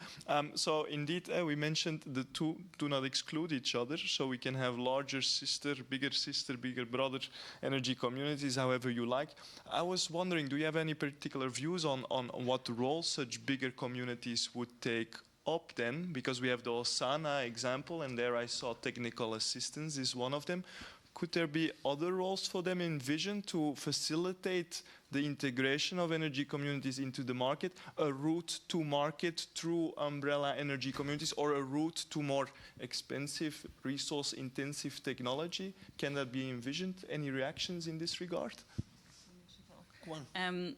I suppose one of the concepts that we have now for here is relevant market participant and what that looks like. And you know, it certainly sounds that an energy community on scale could take up that role and act on behalf of other smaller communities and interact with the market and become an actual, you know, market participant where you're buying and selling electricity. And I think to expect that maybe on a smaller scale might be a bit too much in the early stages. But certainly on scale, there's definitely a role there. So that's one thing that would spring to my mind. from a regulatory point of view, that must be interesting, because then we're thinking about local collective self-consumption. You have umbrella energy communities. They have a little bit more capacity because they pull together, and then they want to become a retail supplier. So do you regulate to ensure that all these local initiatives can self-supply, or do you focus on these umbrella energy communities that have slightly more capacity, so that you have to governance, put a little bit less into adjusting the rules and the capacity building?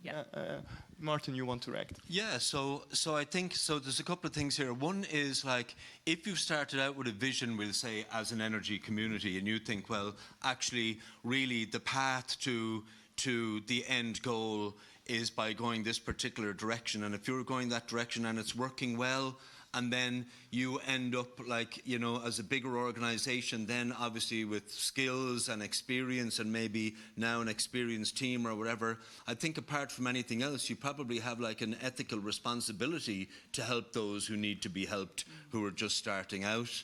And I think that another important thing about that is, like, so I think I will put it this way, is to say that, like, if anyone here who's from an energy community, or certainly me now in my role within Energy Communities Tipperary Cooperative, is that we shouldn't be frightened of success.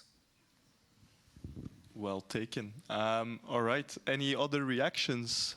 Silou? Yes. Maybe just one thing that we also see happening is that the bigger brothers and sisters are also more in better position to take some risks, so to start innovation projects, to start doing the things that have a little bit less of a success rate, but therefore are still needed to pave the road for the others.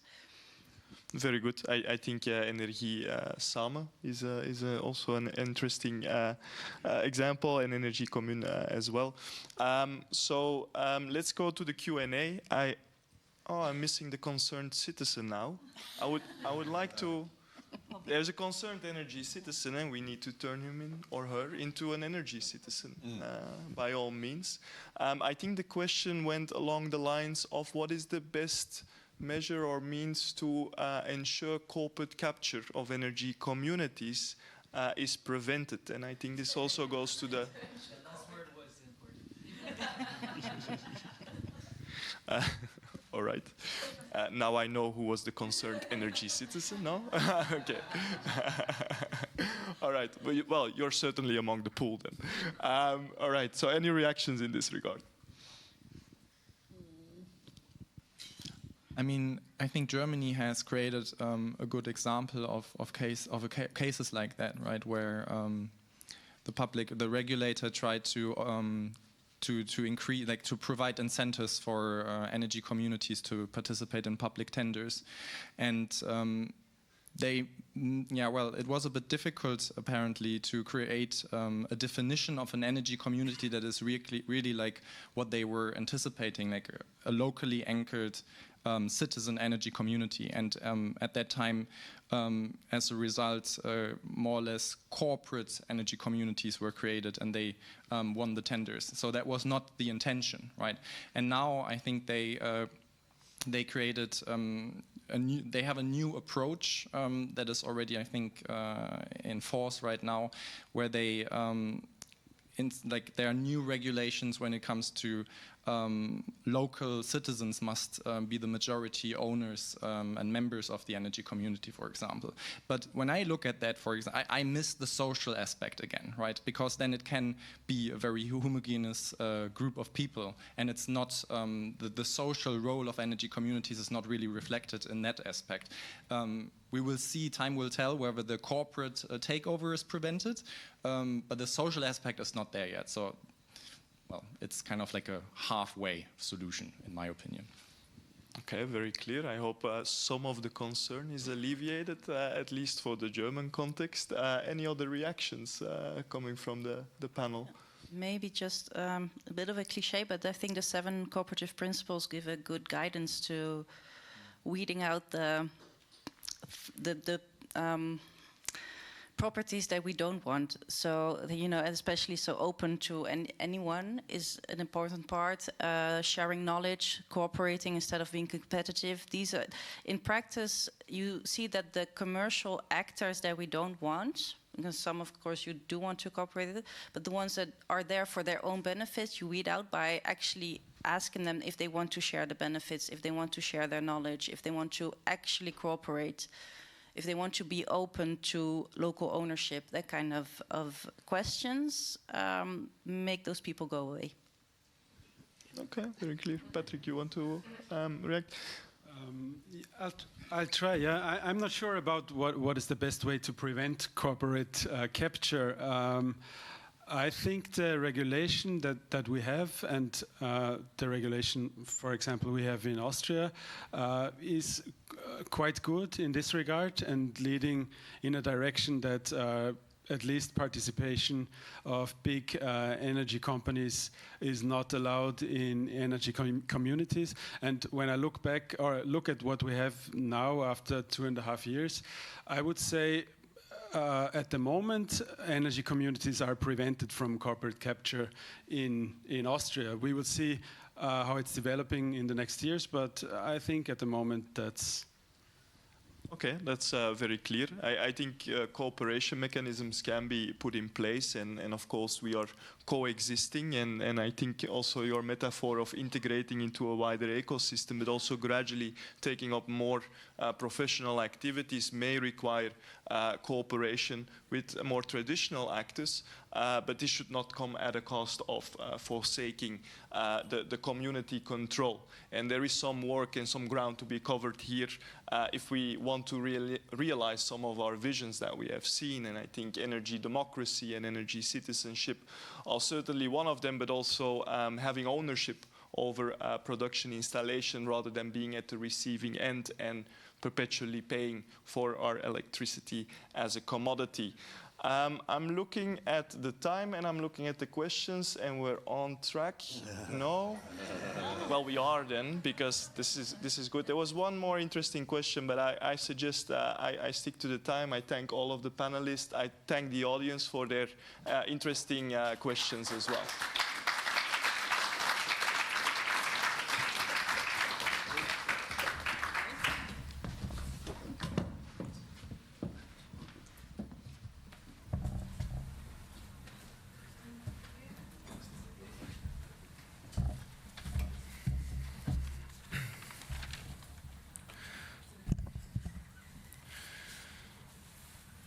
I hope you're not as tired from hearing me speaking as myself.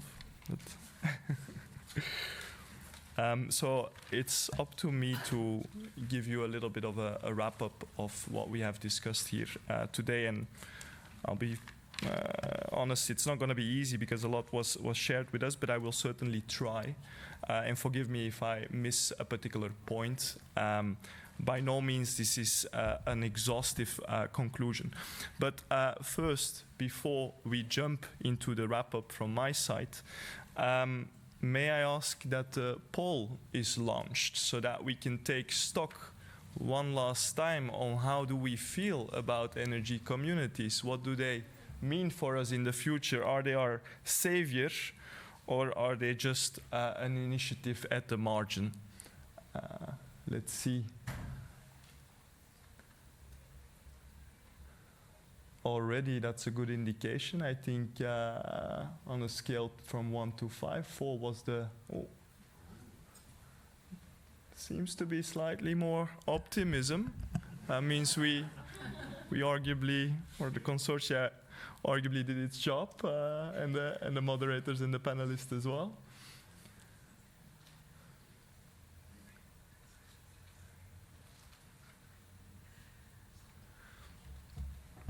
So I think 4, in my personal opinion, is a fair number.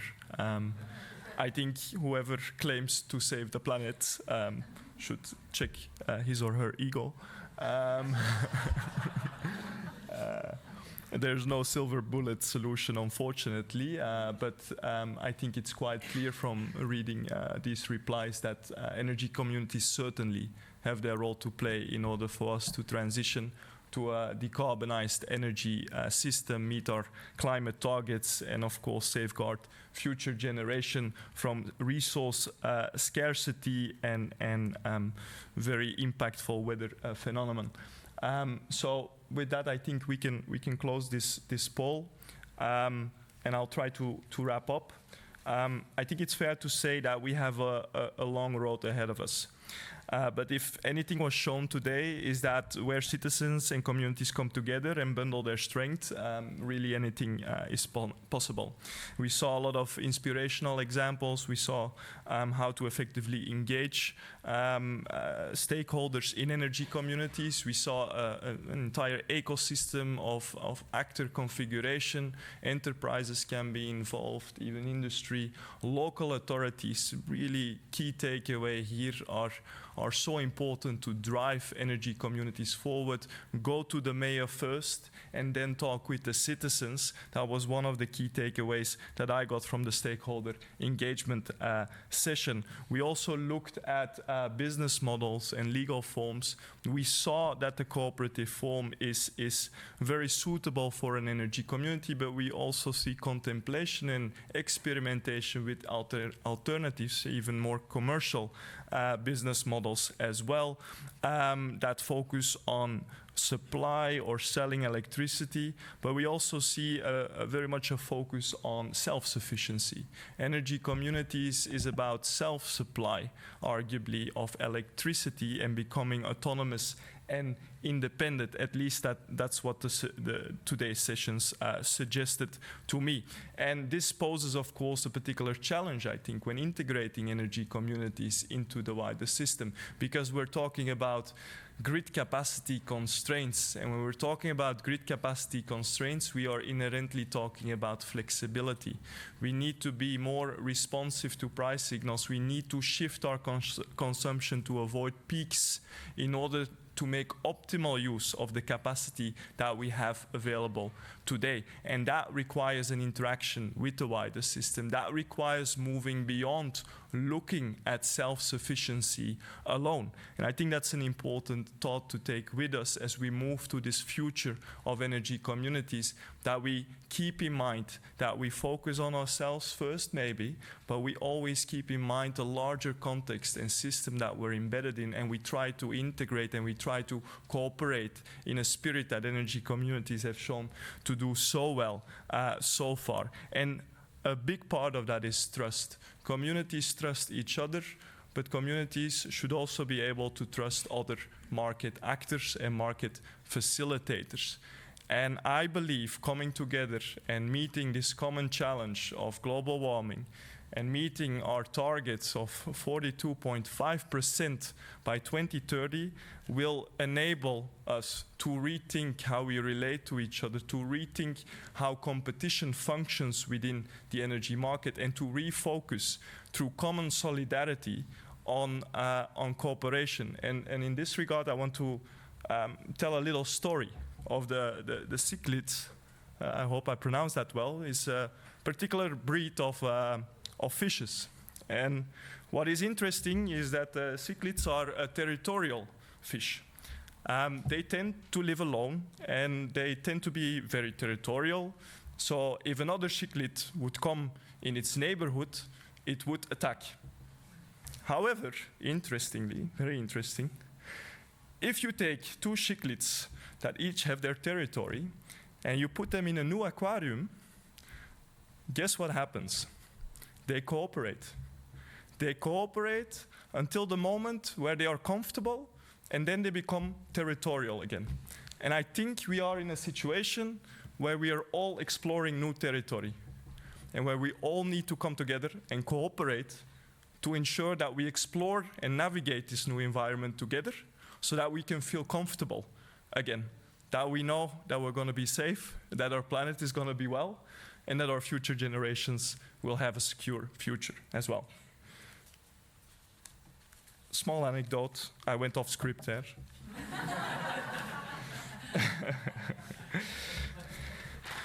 Let me get to the variety of perspectives on energy communities. And I saw the social angle and building vibrant communities. I saw the environmental angle, incentivizing increased generation. We saw the economic angle in the energy crisis, lowering the energy bills or stabilizing them even.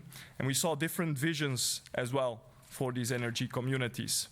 And a vision of having localized communities that cooperate with each other, that come together and set up larger umbrella energy communities to engage in more technically difficult activities and facilitate their market integration, but also to increase their autonomy and to ensure that they learn from each other, so that they don't need to go through the same barrier over and over again, but they learn how to overcome these barriers, and they shorten the learning curve, and we can accelerate as well the uptake of these initiatives.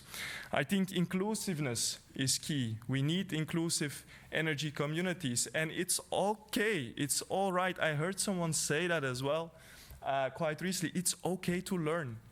It's okay to say energy communities are maybe not that inclusive at this stage in terms of migrational backgrounds, in terms of socioeconomic status.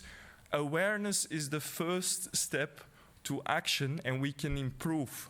And policymakers, if they wish to achieve energy poverty alleviation through energy communities, also need to be aware that there are certain needs and resource needs and capacity skills lacking for energy communities to tackle this particular issue.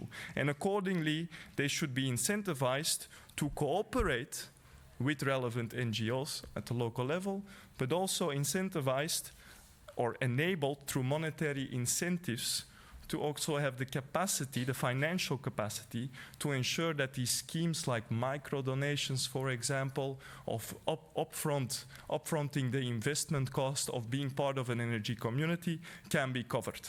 And in this regard, of course, it's important that social benefits are not disproportionately lost by the energy poor customers, because, of course, energy sharing through energy communities will only cover so much of the consumption of the energy poor. And in this regard, some differentiated treatment of the energy poor is still justified, arguably, and shielding them from the market and the incentives that we put in place in order to transfer to a decarbonized future. I also saw energy democracy, the vision of energy democracy, and I think personally, from a theoretical point of view, it is a true experimentation. It is a true alternation of how we are doing economics today, how business is functioning today. And it's important that we push this vision, but it's also important that we know that with this vision there's a lot of implications. There will be a need for standards among energy communities on how they make decisions as well. Transparency, participation, representation, accountability, accessibility of information in a transparent manner. All of these principles, they feed into good decision making, and they will feed into an outcome that carries legitimacy. There is no point in predefining what is a distributive justice outcome. It can only be consensualized through a democratic process. And that's what we know, because we are all living in democracies and we all agreed that this is how it goes. We don't go through an authoritarian figure that claims to know where we need to go. No, we discuss, we negotiate according to good standards, and we come to a consensus that carries legitimacy in our decisions, so that there is representation of the interest of community members and citizens. Now, what are the challenges? Lack of resources to develop, implement, and operate projects, institutional barriers to obtain necessary permits, connections, and licenses to realize projects, a route to market that is currently missing, protecting consumers within energy communities. It was mentioned already, we have an investor relationship, a membership relationship in the energy community, but there are also customers. And maybe that doesn't fit with the philosophy at all times of energy communities, this word of customer. But that doesn't take away that the purpose of the definition of a customer is to correlate it with protections, transparency of contracts, adequate information provision, the possibility to switch away if you are no longer comfortable where you are. These are still individual rights that need to be maintained as we move to a more collective, solidaire economy. In terms of needs and drivers, we heard so many suggestions, and I all welcome them. And we take good note from the European Commission side, certainly. I heard policy frameworks and targets. Be sincere. If you want energy communities to succeed, then you need to put in place potentially targets. You need to make sure that there is a framework that recognizes them so that you can also attach incentives, subsidies to them in order to push this concept and drive it forward. Easing of procedural and administrative hurdles. We heard bureaucracy mentioned many times. Capacity building support, whether that's through a one-stop shop that is managed by a private public entity or even by an energy community. And accessible, because we have funding instruments, but accessible funding instruments. There are many more drivers, there are many more needs. I'm not going to go through them all now. I think I'll leave it at this. I already talked perhaps too much. I think many of these questions that we have are still open, and we are experimenting and learning as we go along with these energy communities and energy communities themselves on the ground, as well as they interact with the communities and the citizens. And they will be tackled, these questions, along the road, and they will guide the path and the shape of energy citizenship and energy democracy. And the Commission will continue to play its part to help European citizens and communities to self-generate, share, and supply their own electricity so that European homes can feel owners of the energy transition. And with that, then I already gave the spoiler because I was pushed from all sides to do so. But in 2024, we will set up the Energy Communities Facility, which will be a continuation of the Rural Energy Community Advisory Hub and the Energy Communities Repository, and it will integrate basically both initiatives so that this good practice can keep going and we can keep learning from all these very inspirational examples that are happening on the ground. And with that, I want to very much thank you for the lively participation and discussion on behalf of the European Commission, and I wish you all safe travels back home.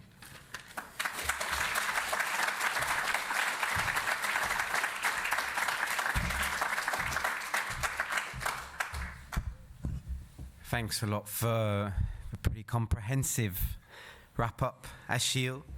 And for the excellent moderation, particularly like the anecdote of a shinkenfish. I think we had a couple of other interesting anecdotes today, on Robin Hood and penguins. I think these kind of messagings are important for us to take away and use within people who are already interested in the topic of energy communities, but also trying to capture those who are not so familiar yet or don't understand the essence and the motives behind it. So this type of messaging is important.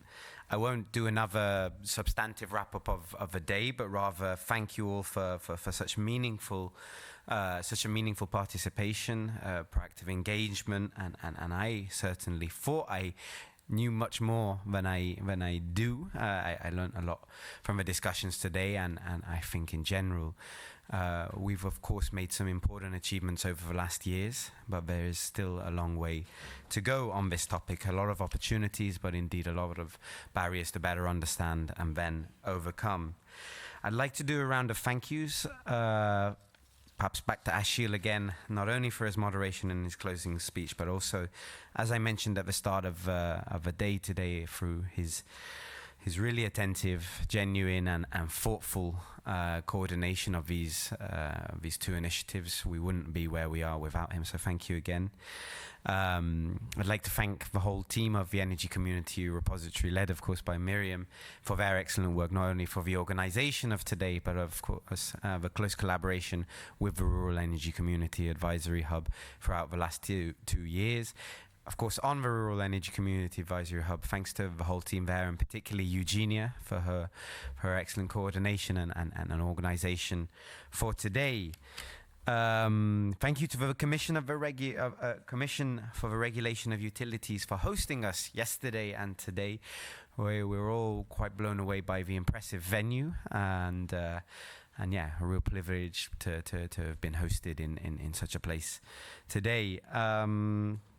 Making sure I haven't forgotten anyone else. Of course, all of the events and technical team who have made this event such a success in person, and I hope also online, and I'm sure also online. So many thanks to you all there, and more generally the participants for making the effort to join us, whether that be here in person or online.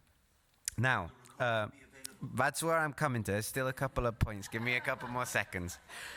The recording and the presentations and some sort of summaries will be made available in some form or another. We have your contact details, hence why you could participate today. So my colleagues will be in touch about those. We will be taking a group photo for, of course, those who are here. So please don't shoot off as fast as you may be wanting to. We'll, in a few moments, be going on the steps and taking a lovely photo of the whole group here today.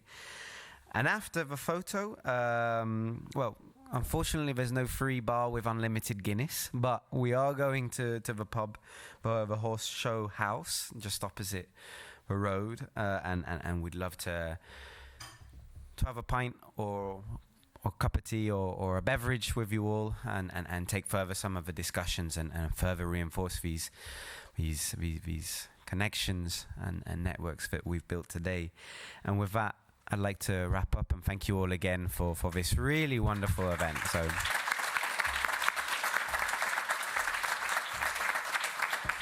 So let's say in about 2-3 minutes or so, we'd like to meet on the steps. Yeah, very important for our team, and of course to understand what went well and what didn't, and how we can improve in the future. Please do take a few moments to fill out the feedback form. It's not working. Well, you can all write a handwritten letter to us about how it went today. If it's not working, I'm not sure. Well, we will be in contact afterwards in the follow-up, of course, when we share the recordings and the summary, etc. So if it doesn't work now, yeah, there'll be some form of being able to do so. So I invite you all to the steps, and we can take our final photo. So thank you all.